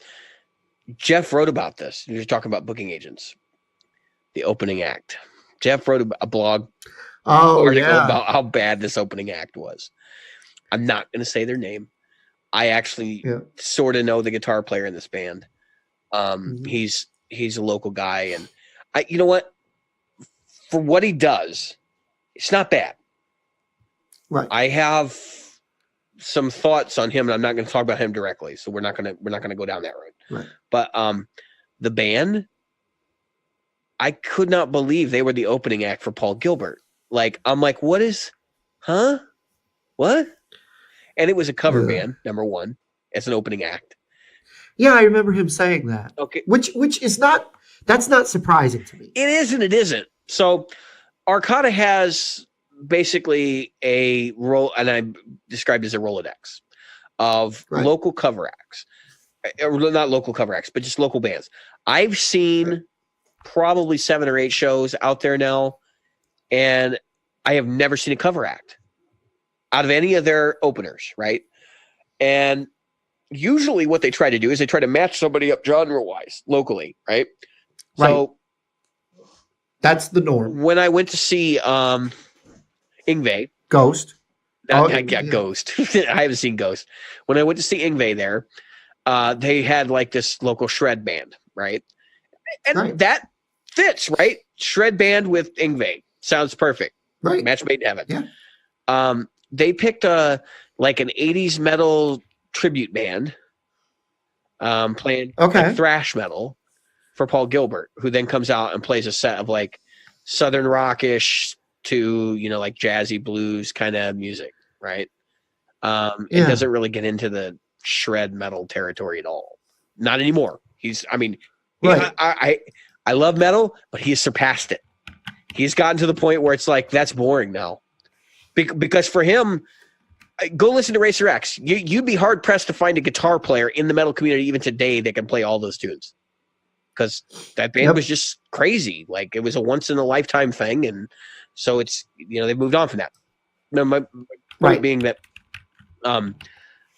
this band, the genre didn't match. That's the first thing. The professionalism did not match. And that was the thing that was heartbreaking to watch. So guitar player, first song, breaks 2 strings. Takes his guitar, throws it in a case, gets another guitar out of a case, tunes it up, in back behind the amp, like in the corner. You can watch him tuning, right? And then comes up to the microphone after about 5 minutes and apologizes, then hits another couple chords, tunes some more, and then gives a signal and then downbeat for the next song. I mean, it literally took him 10 minutes to get a second guitar going. And that's what it felt like. If I was on stage, I would be like, oh my God, this is horrible. Because at least in my mind, I wouldn't be asked back. Like that's how that would go. And then about 4 songs in, he invites this other guitar player out. We're like, what? And it was a woman, which was fine. I don't care about that. That makes no difference. But it was like the trophy act kind of thing. Right. And I was like, this is appalling. Now maybe that's his girlfriend. I don't know. I mean, that's why I said I'm not getting in the middle of that. And there were other members in this band who I've actually seen in other bands while we've been doing the show, that have played with other artists, one of who was featured on the show. And it was a really strange scenario, and it felt really unprofessional. If I was Paul, I'd be kind of frustrated because I'd be like, you guys could have got somebody who is a local draw. Right. And the show was obviously undersold. I mean, I felt kind of silly because I paid like $29 per ticket. And we, didn't have great seats. I got seats in the back corner because that's usually what I do. I get cheap tickets and then I get out of the way so I'm not in the middle of, ruining everybody's day. But we ended up sitting at the front of the balcony and we probably could have gone downstairs. There was nobody down there. So it was just a weird show. And I although I'm not going to complain because I think we got special treatment because it was a weird show like that. We got to see things we would normally see, and it's kind of cool. But just hear things you wouldn't. If you're going to be an opening act, let this be a lesson to everybody on the show. And if that band is actually listening to this, I'm really sorry that I'm talking about this, but I'm going to use your example and I'm going to try to be constructive about it for everybody that's listening, and for you too if you're listening. Have your spare tuned up, like just do it. Have your spare out of the case. Have a guitar stand backstage somewhere. Like I get a sturdy one if you're concerned about it falling over or something, but have a guitar stand somewhere and then just grab it and go. Like it's not a big deal. Everybody has to go through those things, and like nobody wants to be the guy that, I need my spare. Like this is going to take some time, and then the other thing is, if you have a secondary guitar player and they're going to come out for a couple songs, it's fine. But don't have them play through a Marshall MG. No one can hear that. I don't care if it's mic'd up. Oh, it's good not Lord, cut. No. And that's what happened here. They just did not cut. You couldn't hear it in the mix. I don't care how much EQ you apply. You're not going to get that amp to cut in the mix. It's not going to happen, especially when your main guitar player is playing through a 2x12 5150. So we had a local guy, he opened for Bob Seger, and he's a blues guy, so it worked. Bob Seger, and Bruce Springsteen was backstage as well. First of all, when you're, for those who have done the openers, you probably know this already, but typically you're given a little piece of stage. You're not paid, or you're paid very little, right? For an opening act, unless you're a touring opening act. Yeah. We're talking about the local opening act is usually for the publicity. So it's a little harder to get an opening act unless you're really a fan of, like the guy that I'm talking about. He was a fan. Yeah, he wanted to do it. Like he wanted to do it. And I don't even know. We didn't ask about money or anything like that. But my point is that it's your chance to show people in the audience. That's why you're there. How good you sound, whether you're being paid a few $100 or nothing, it's your opportunity. So you want to come out, like you said, with everything shiny. You may not have stage room for a spare guitar, but you should sure as crap have a stage or a spare somewhere. Yeah, even if it's just in the case tuned up, like that's the worst case scenario. Right. It should never take you that kind of time to get ready, especially if you know that you've got tuning issues, whether it's because you had a Floyd or a floater or whatever. No, and that was not the case. It was a hardtail, I believe. Oh, that's even more ridiculous. Yeah. I can change a string in 35 seconds on any of my hardtails. And I could change the string in less than a minute on the Strat. So I don't know. That's where you should be. Jim's sitting there with a stopwatch. I can just see it. It's just like the I could just some. Matter of fact, I should do that. I would, dude. You should. That would be great YouTube content. Yeah, it takes me longer to do that old telly style bridge because the old telly style bridge, you got to bend the string, then put it in a certain way and get it up over the thingy. You know what I'm talking about, right? First time I did one of those, it was like, how the hell do I get the string on this thing? I can't get it. It's not a through bridge. What is this? It doesn't go through the body. Yeah. But anyway, so it's just those things. I think we've talked about it before, so I don't want to overhash it, but you've got to make use of the parts of the stage that you're given. You've got to make darn sure that you're going out there and you're doing the best you can. I doubt very much Paul Gilbert called the place and said, get a really crappy opening band. That way they really like me when I get probably out. Just like they just came in and they were like, you guys arrange the show. You find an opening act. We don't know anybody in that area. Right. Which was funny because Nita Strauss has been opening up for them everywhere else.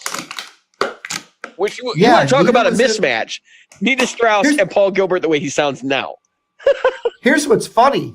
You mentioned that, but a guy that's in the group went to that Nita show in Indianapolis around the same time you were at the Gilbert show in Chicago. Yeah. So she must have had a different... she's got a different trajectory. So I guess they did a couple of dates together, a couple of weeks together, and then they split and they're going to do something else. Or maybe the remainder of his dates are house supplied opening acts or something like that. Could be. I don't know. I don't care. It's not a big deal. I don't know. It's a good show. If you get a chance to go, I recommend it. But there's one last thing I wanted to talk about tonight. And this is, you may not have as much info, and you probably do, to be honest with you. You probably do. So let's talk about microphones tonight. Sure. Let's spend 15 minutes to kill the end of the episode and talk about microphones. So for guitar amps, right, the microphones you use, typically you're going to find your SM57, your E906, E609, those two from Sennheiser. You're going to find an MD241, which I believe is also Sennheiser. Those are common dynamic microphones that you would use for a guitar amp. Now, it's come up because I know we have some people that listen to the show who are like, they're into streaming and stuff like that. And there are a lot of companies marketing condenser microphones from other, like people who don't really make microphones. Okay. And I wanted to take a moment to really kind of talk about what goes into a microphone and why people are willing to pay $100, $200, $300, $1,000, $5,000, $10,000 for microphones. So I guess the first way to start is to talk about guitar microphones, right? So what are we dealing with the guitar cabinet? We're dealing with high SPL levels coming off speakers, which means that the diaphragm, which is the actual physical component of a microphone that moves like a pickup, it's the string part of the pickup, right? And then there's a magnet in there, just like a pickup, that picks up the movement of that diaphragm, and then it gets amplified. So it uses the same principles of induction and all that stuff that a guitar pickup uses. It's essentially the same thing, except you have a transducer or whatever inside the dynamic microphone.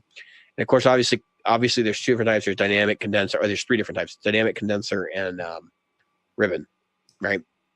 I think there's other ones on top of that. There's like Electret and weird type of microphones. But for the most part, those are the you're going to run into those three normally, right? And you're not going to run into ribbons on stage. Right. Typically, you won't be on stage with a ribbon mic. And that's because ribbon mics are incredibly fragile. Very delicate. You can break a ribbon mic with an amplifier. Just the sound coming off the speakers of an amplifier. So commonly you'll find those get used more for like room mics. But there are people out there who have used ribbon mics to mic a guitar cabinet a foot or 2 feet away.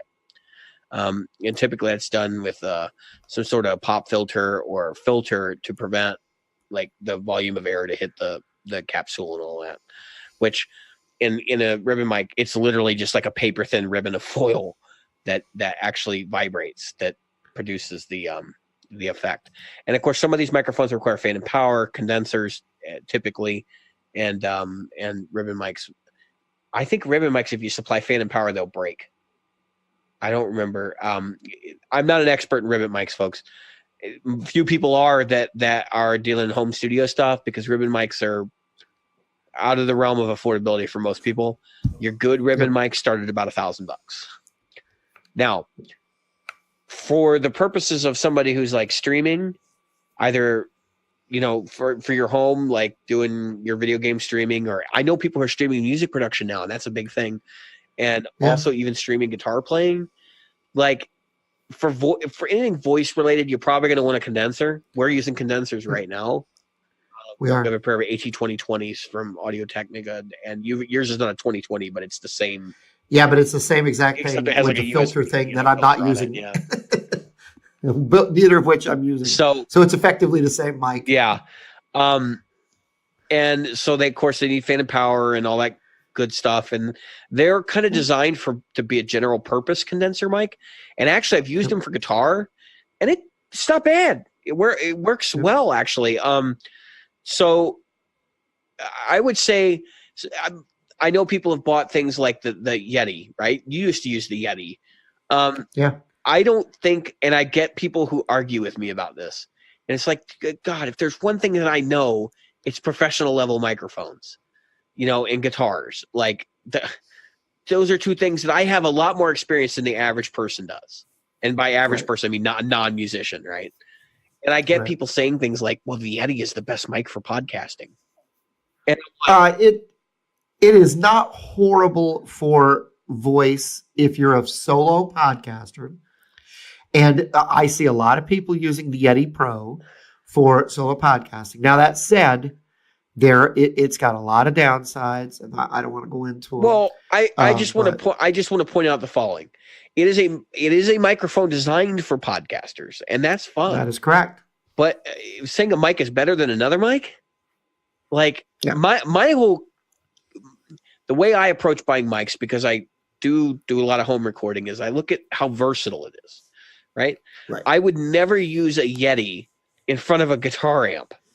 Well, that's what I was about to say. But beyond speaking, like people who do, what is that sound thing that people do that supposedly relaxes ASMR. people? ASMR. My wife is a victim of ASMR. I am not.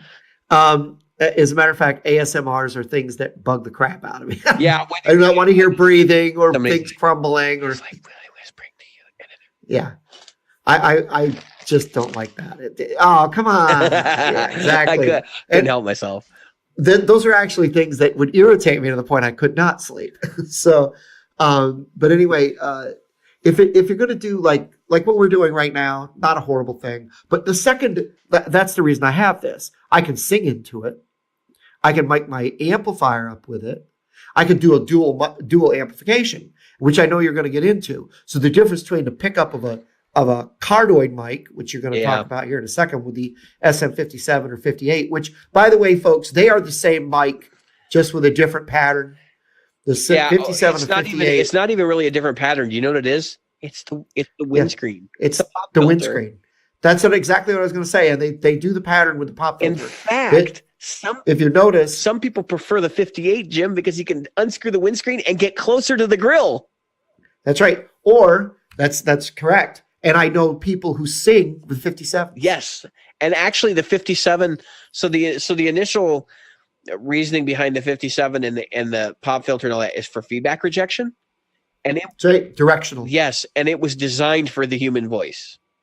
That is correct. If you ever watch The Price is Right, you see that long neck microphone that he uses on like the old Price is Right episodes, Bob Barker. Yep. There was a time when PA microphones did not look like they do now. Yeah. Most of your microphones that get used in like speech, public address, television type situations are usually an SM58 now. Yep. And so those are your standard microphones. If you're going to buy microphones, if you've never bought a microphone before, just go buy an SM57 and 58. Just buy those two. $100 a piece, right? Like thereabouts. And if you get them used, you can get them around 60, right? That's right. Or at Sweetwater on sale for $57 and $58 respectively. Which is what I'll be doing this year. So I think I have 3 58s or 2 58s and 2 57s right now. And I have not even considered, like, to put in perspective how common and like useful these mics are. They would never even consider selling them because it's like, why bother? They're perfect. No. And it's not because they deliver great sound. I'm not advocating if you're going to do a podcast or something, you would not buy those mics. Although a lot of people do podcast with SM57s and they don't sound half bad. I would say a lot of these mics that we're going to talk about have dual purposes. So the E609 and the 906, they were designed with my assumption to be very close to the sound source, direct miking. Yes. And that's a technique that's typically used for guitar amps. And so those were designed with two purposes, and we'll get to that. But they have a third purpose too, which is like the hidden feature. So the first purpose, of course, is guitar amp, bass amp, close to a speaker that you want to mic up. The second purpose is bass drum. Yep. And you can get it right up alongside the second head because it's a big flat open surface and it absorbs a lot of sound. That's actually one of the things I like about the E609, 906 line of microphones is that the diaphragm, the part that actually picks up the sound, is bigger in those. And so it's a lot more detailed sounding than an SM57, at least to my ears. I have one of those as well. They're very similar mics. Yeah, I know you do. Everybody does because they're cheap. The 609 is the one that's cheap. The 906 is a little bit more expensive. It sounds better, and it also has like a roll off for the low end. That's right. Which is great for guitars. That's right. Anyway, so these microphones are designed with that in mind. They're also designed so that you can hang them over the microphone, and they'll sit right against the grill cloth. So if you don't want to have to cart a microphone stand to a gig, like they're perfect for that. But you can also get the microphone things that actually clamp onto the bigger cab. Yeah, I don't like those because they vibrate. They vibrate. Exactly, and they look like a big vice grip for the amp.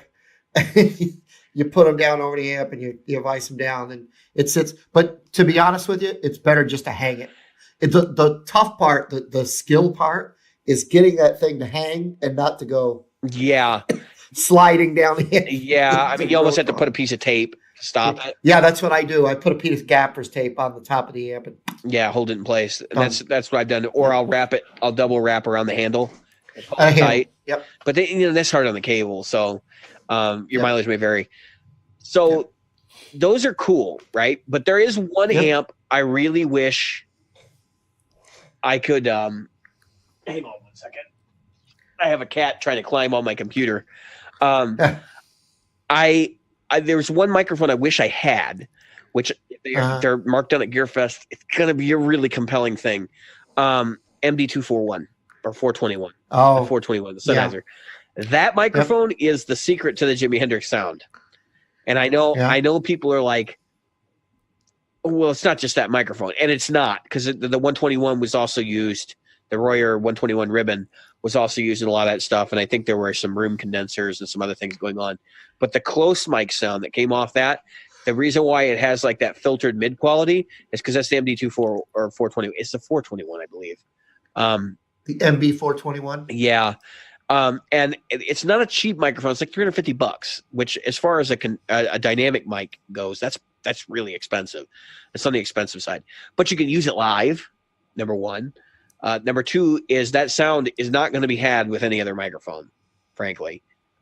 Dynamic microphone, unless you get something equally expensive from some other company that probably isn't actually well thought of as a guitar mic.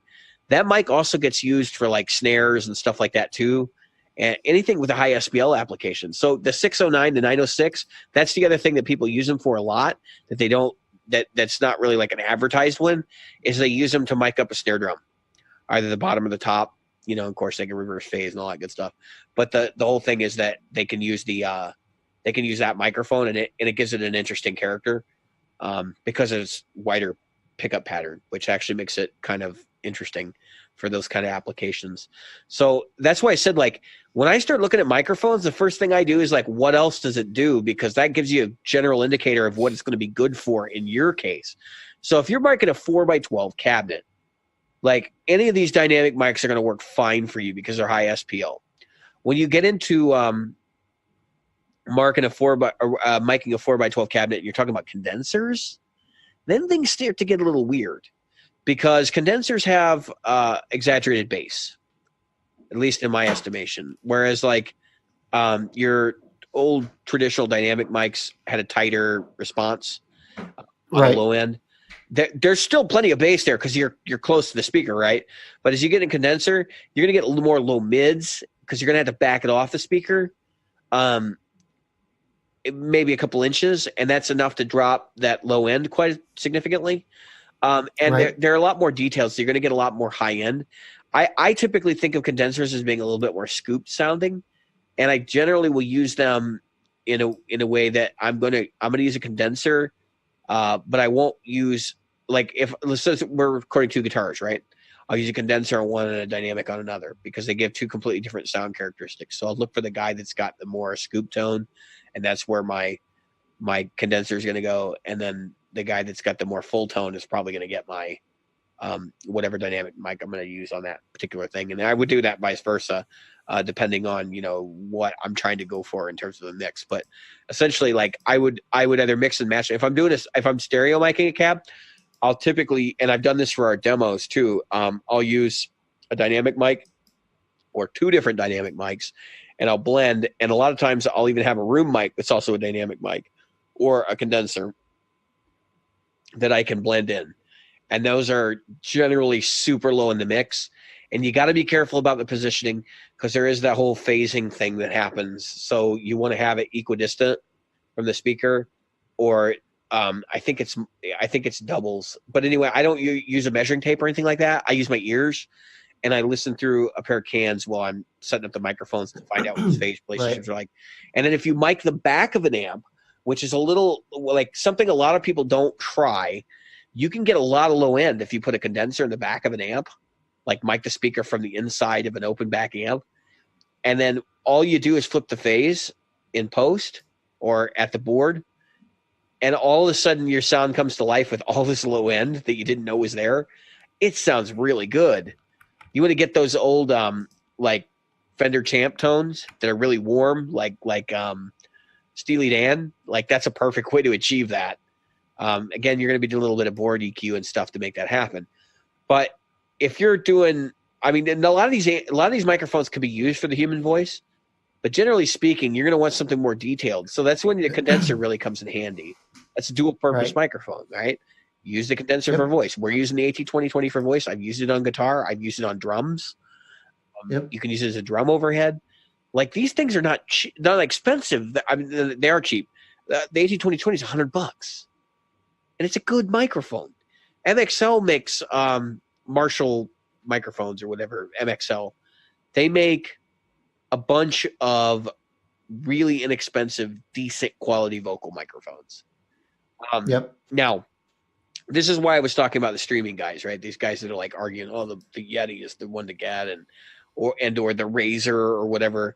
They're using like these gaming microphones to do this stuff, and I'm like, no, why would you do that to yourself? Especially if you're doing like music production streaming or something like that. Get yourself a quality mic. Go down to the store, spend $100, get an AT2020, and spend the extra $50 or $100 to get a proper sound interface, audio interface, and do it right, because it's going to make a big difference in the quality of your result. I'm not a big fan of any microphone that has like a USB output on it, and I'm not saying that they're all bad. But in general, the quality of the preamp is not going to be as good as what you would get out of your run-of-the-mill interface. And as you go up in price of interfaces, the preamps are going to get better. And they do have a sizable impact on the smoothness and character of the voice that goes through them. Right. So, the difference between the use of, let's say, a USB mic. The use of a USB mic, if you're Twitch live or you're doing something like that, nobody cares. Just nobody cares. But don't go around saying your microphone is as good as X either. Right. Don't say it's as good as a Shure SM7B or something. Yeah. I mean, you're not even close. I don't think that the streamers recorded Michael Jackson vocals. Just saying. Yeah. No.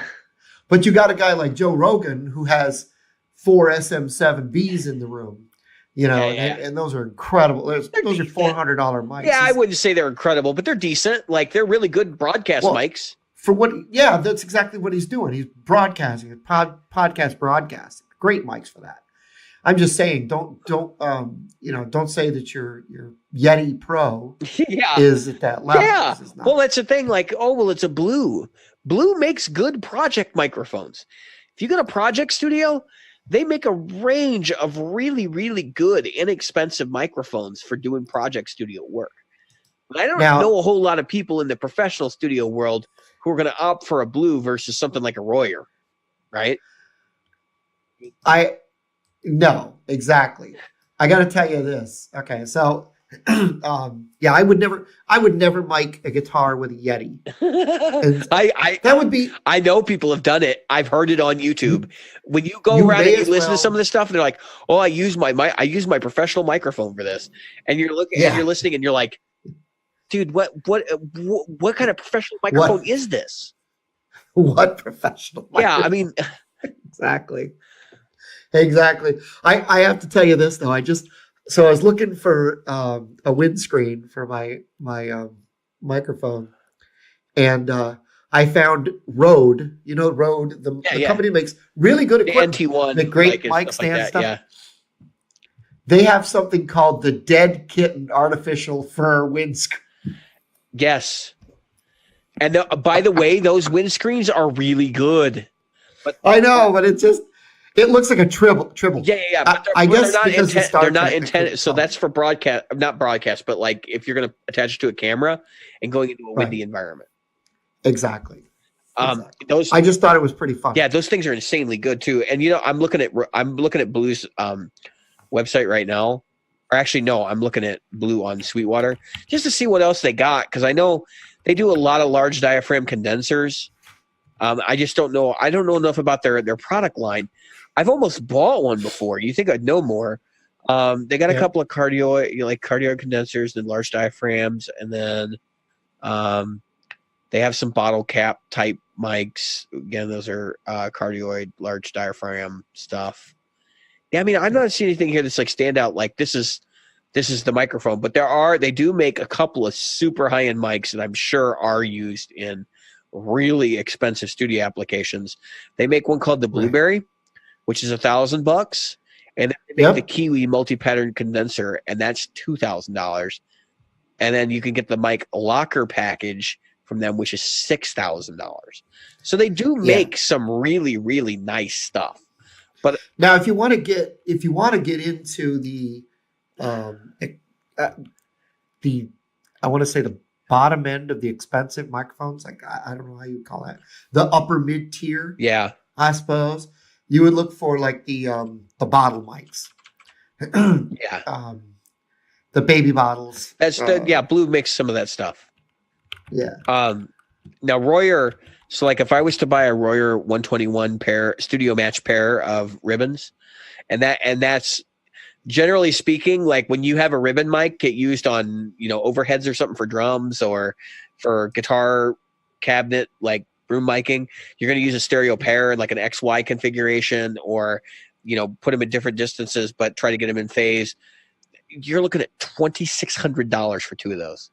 And they many of them get repaired over their lifetime because you get them too close and a loud sound source hits them and they're done. Which is just incredible to me that we're still using ribbon mics. But I will say this: when I'm using a modeler, generally speaking, I'm grabbing a ribbon mic model for a lot of stuff because they do sound that good. And that's another thing. So it used to be that vocal microphones were like ungodly expensive, like really good ones, like condensers that you would use to capture something like Mariah Carey or something like that. There are now some modeling alternatives that are far cheaper, and I don't know any of the high end, like super high end vocal microphones. I don't do a lot of vocal tracking because most of the music I make is instrumental, and that's part of the reason why. But like some of those microphones I know are over $10,000, and it's like, how could you ever afford to do that unless you went to a studio? There's just no way. No project studio is going to have that microphone.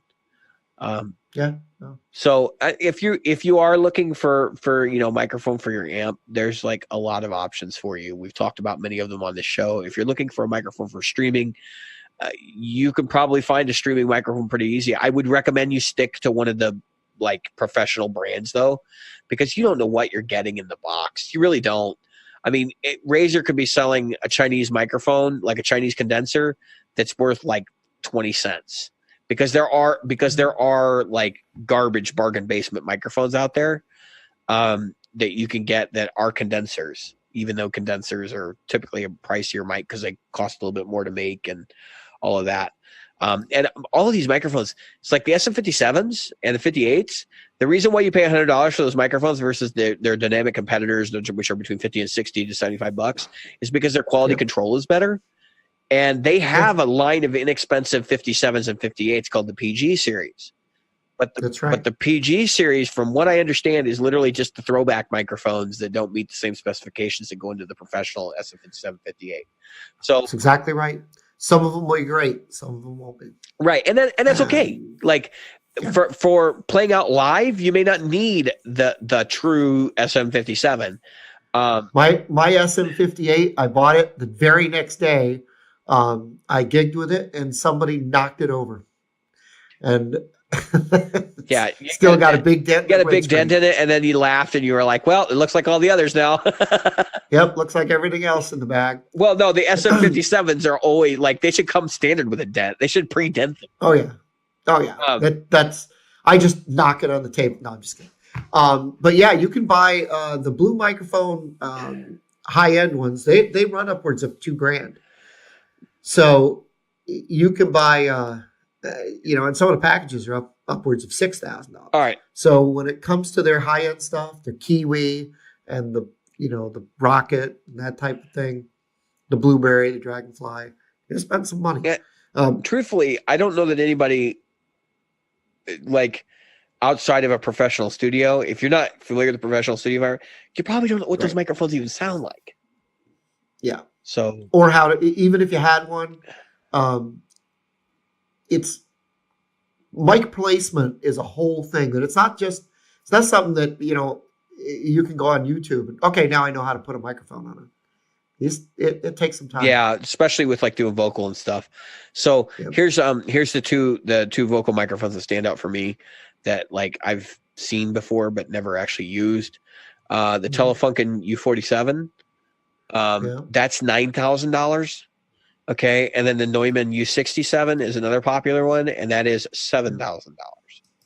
And then you can go on down. There's like other stuff like the Manley, which is a reference mic, and AKG C12s, and then I'm just looking through. There's a lot of different Neumann. Here's like a U47 FET.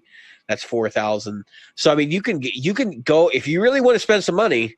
Like there's crazy stuff out there available for you. But you'll notice, like, if you watch streamers, you watch people like Markiplier and these guys that are making lots of money doing this, they ain't using anything like that. I mean, why would they buy a Neumann U67? They don't even have an acoustic room good enough to actually take advantage of it. There's no reason. The truth of the matter is that the highest end microphone I would use would probably be a SM58 Beta. Yeah. And a Beta 57. Yeah, I mean, that would be they're not even that expensive. I think they're what, like $200 for the $200 for the Beta each. Let me take one step back. There are two pencil condensers that Shure makes that I actually really like, and I'm looking to see what they're called, because those would be two that I would recommend if you're wanting to get like a matched pair for recording acoustic guitar. I would recommend these guys. It's not those. Those are the KSMs. Those are a fair bit pricier. So now that Shure's into wireless systems, it's like really hard to separate out all of their microphones from everything else. Wireless condenser microphones, they are condensers, so that's fine. Well, those are a lot more expensive than I thought they were. Maybe it was the KSMs. I didn't think so. I thought it was some sort of 5758, like take off of the 5758. But those no, they may not make them anymore. But they were like a No, here it is. It's the SM81. Okay. They don't sell them in a matched pair, it doesn't look like, because they're not doing the KSMs in a matched pair, which are smaller. Yeah. Those are actually pretty good for doing acoustic guitar too. I've actually got a little bit of limited experience with those. But those, I mean, you're going to pay a little bit more to do an acoustic guitar mic, and there's an obvious reason for that, right? I mean, acoustic guitar is all about having the right microphone and the right distance and the right combination of mics. And you can mic up an acoustic with an SM57. I've done it. You can mic up an acoustic really well with a pair of SM57s, actually, and kind of do a close mic thing. But I prefer to use a condenser on acoustic guitar. I especially around the sound hole, because it gets all the detail. And then maybe, you know, if you want to capture some finger noise or something like that, then maybe you want to use an SM57 on the board, or like closer to where the fingerboard's at. I've done 3 microphone setups on some acoustics too, to get some of the actual like player string noise. It doesn't necessarily get amplified by the sound body. So I'll put like a 57 by the nut, you know, and I'll put a 57 by the body, right where the neck meets the body, and then I'll put like a condenser where the sound hole is. And actually, the biggest challenge with mic and the acoustic guitar is getting the guy to stand still, and like, or getting the guy to sit still, because the microphones don't move with you, you know, like, and so you typically end up running a bit more compression than you'd like. That's been my experience. But all in all, I think it's a lot easier to get an electric guitar sound than it is to get a good acoustic sound. And which plays into what we were just talking about, like miking up other instruments can be a real pain in the ass, and it's a skill set you really have to learn. Because, like, for example, if you're going to mic up a flute, everybody thinks, "Oh, I'll just put the microphone down by the bell of the instrument." No, you want to mic the damn finger holes. Like, what are you doing? And again, then of course you have to have a mic with a really big pattern to capture, because you know a flute's about a foot long, you know, a little over a foot. So you know, you got to have a microphone that can capture the entire length of the instrument, because most of the sound comes out of the finger holes. So just little stuff like that you learn over the years. You're like, what? Huh? Acoustic guitar is pretty straightforward, though. I mean, you got one sound hole, unless you got one of those crazy ones that have the listener port. So some people, for a little more low end, they'll microphone they'll mic the where the body and the neck fretboard meet. Yeah, that's what I was saying. Yeah. I actually think that a little more low. The fingerboard mic, like around the 12th fret, or even closer, you could go to the 7th or 5th. Is super useful though, because it gives you all the brightness too. And I see that one neglected a lot, especially in live setups. Which if you're micing your acoustic live nowadays, I mean, it's almost old hat, because the transducer systems have gotten so good that in a lot of cases your acoustic guitar sounds better just plugged directly in. So I didn't want this segment to take this long, but I think microphones is an important thing we've never covered on this show that it's worth having a discussion about. So if you have questions, of course, we got a group. You can ask them in there. We'll be happy to answer with what we do know. And we know that we have some people in the group who are more knowledgeable about recording than us. Stephen Miller being one of them. And of course, you can always tag Stephen in there and ask him directly. Yeah.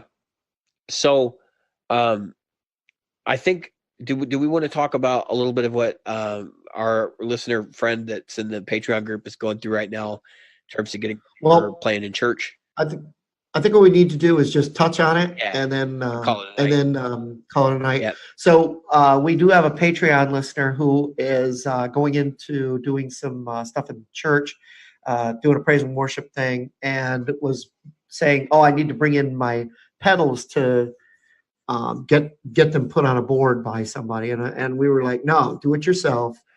I wanted to speak a little bit about the motive behind why we said what we said. And this isn't for this listener, because we've already talked to him directly. At least I did. Right. But this is for anybody else who's thinking about this kind of thing. So, like, all right, this stuff's expensive, right? Like, buying any equipment for guitar is expensive. The first thing you want to avoid is going into debt, right?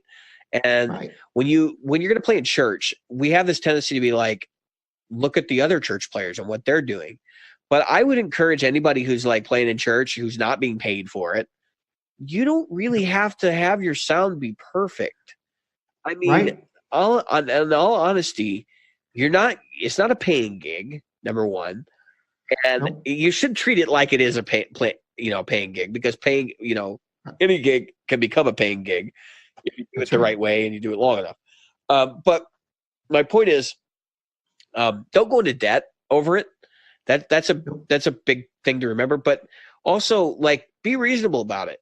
You see these guys on the P-dubs groups who have like $15,000 in their rig, and you're going, who are you playing for? Christ himself? I mean, I know we've talked about that before. I can't even fathom some of these rigs, and they play 3 or 4 songs a week. I mean, I get it if you're getting paid, and sure. people, and if you're, and if you're a skill level musician and you got the money laying around like that, that's all fine and good. But they set the bar so high that somebody like the listener of our show is like, I really feel like, I need to go and have my pedal board built by somebody. And I'm like, my initial thought with that was, number one, nobody should be doing that unless they're getting paid for the gig, right? Because yes, it's a thing of convenience. But the other thing is, like, unless you're getting paid for the gig, chances are you're going to be changing the board frequently, and it almost doesn't make sense to have somebody else wired up for you. And all of the knowledge needed to build a board, even from scratch with analog pedals, is available online. That's right. So it's some of these switching units cost more than some of the guitars that these folks are using. Yeah. Just the switching unit. Yeah. I mean, have you seen the one that the pedal?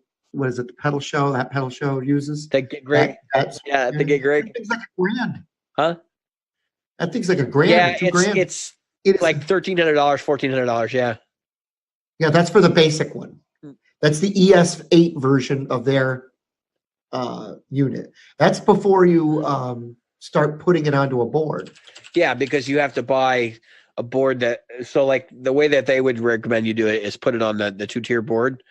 But if you go to their site right now, their pedal board products are insanely expensive. But it's partially because we're paying a tax since they're not in the States.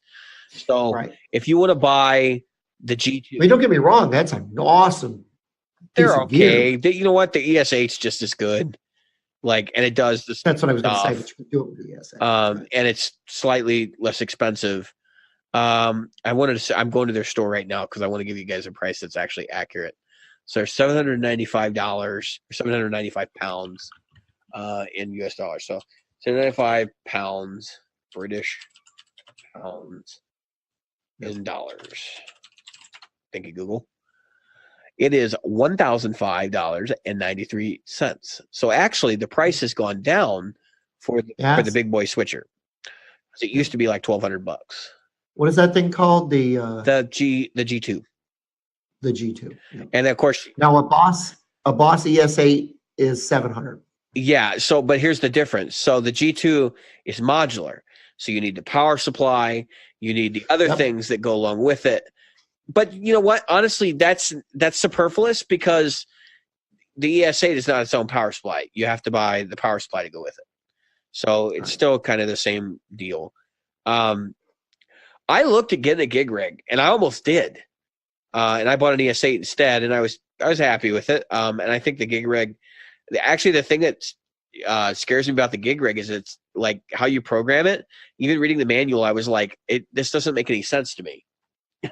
So I was just like, the ES8 has a menu. Like, at least I can read the menu and figure out what I'm doing. The gig rig doesn't have a menu. It doesn't have a display on it. And that was frightening to me, which is part of the reason why I didn't pull the trigger. And then also a lot of their stuff is proprietary. Like their power switching system is really cool because, well, for one, it's Doctor Who themed. But the other thing is so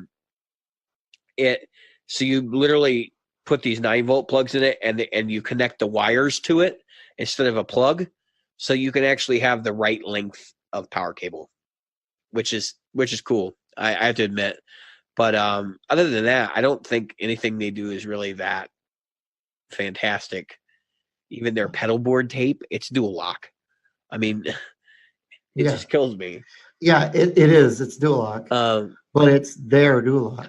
Yeah, I mean, the products they got, like they were innovative when they started because there was nobody else really building switching systems that were doing the complicated things that the gig rig does. Right, and that's what Daniel was doing for a lot of bands. Yeah, well, and so he has a background in like doing design for airplane companies or something, building autopilot systems. And if you know anything about that kind of tech, like they have dual and triple redundancy, those things do not fail. Right. It's very rare that you hear about one of those things blue screening out or having a freak out. I could tell you this: my Helix has had a freak out. I started up one day and it just spun on booting, and I was like, "Oh, about time to send it in," and then I rebooted it and it worked fine. So, yeah, and then of course they've expanded the line. If you go to their website, they got all kinds of MIDI switching and all that craziness, but. You don't need any of that. For most people who play in church, like this was my comment to this individual, was like, for most people who play in church, they can get by with 2 or 4 pedals on a board. And there's a lot of people who have like 15 to 20 pedals on a board. And I sit there and I'm like, what are you doing? There's no way you're using some of that stuff. When I see somebody with a fuzz on their board that they're going to church with, I just kind of shake my head and I'm like, what kind of a church are you in? I mean, not that I'm judging them. It's one of those situations where it's like, I can't imagine ever using a fuzz in a worship situation. I mean, I'm glad that you can, and you do probably, but yeah, I'm going to throw on my fuzz face while we play, a hymn. Hang on. Here's something that'll blow your mind before we go. So believe it or not, I'm possibly auditioning. Well, I say possibly. I'm auditioning for a church gig, paid church gig. So well, and I'm best of luck to you. If it's a paying gig, I don't care whether it's in a church, a bar, some guy's house. Like, who cares? You have to have a level of professionalism at that point. So have gear that works and works reasonably well for what you're doing, but don't overdress. When you see these guys with like, 2 Bogner ecstasies in stereo, you're like, wait a minute, your amplification alone is $10,000, dude. Like, what are you doing here? Yeah, that's the only reason I'm looking at getting into. I don't know.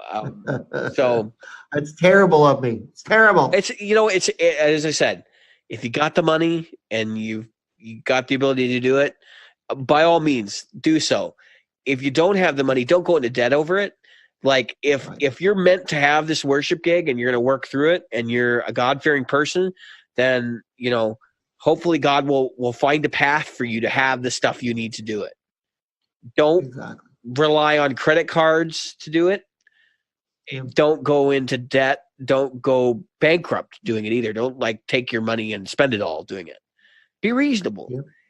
Even if you've got, if you're in crushing debt, like, and you have to buy a piece of equipment, be reasonable about it. Like, you can make something work. And that's the main thing.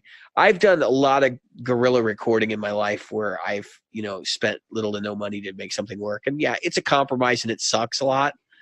But when you do get it to work, you feel really good about it. I'll tell you that much. Because you're like, oh man, I got away with this. I got away with murder. What do you mean line level? Like, wink, wink, So I don't know. Anyway, we've been on for far too long tonight, Jim. I've been David. I've been Jim. And tonight we were the Practical Guitarists. Right.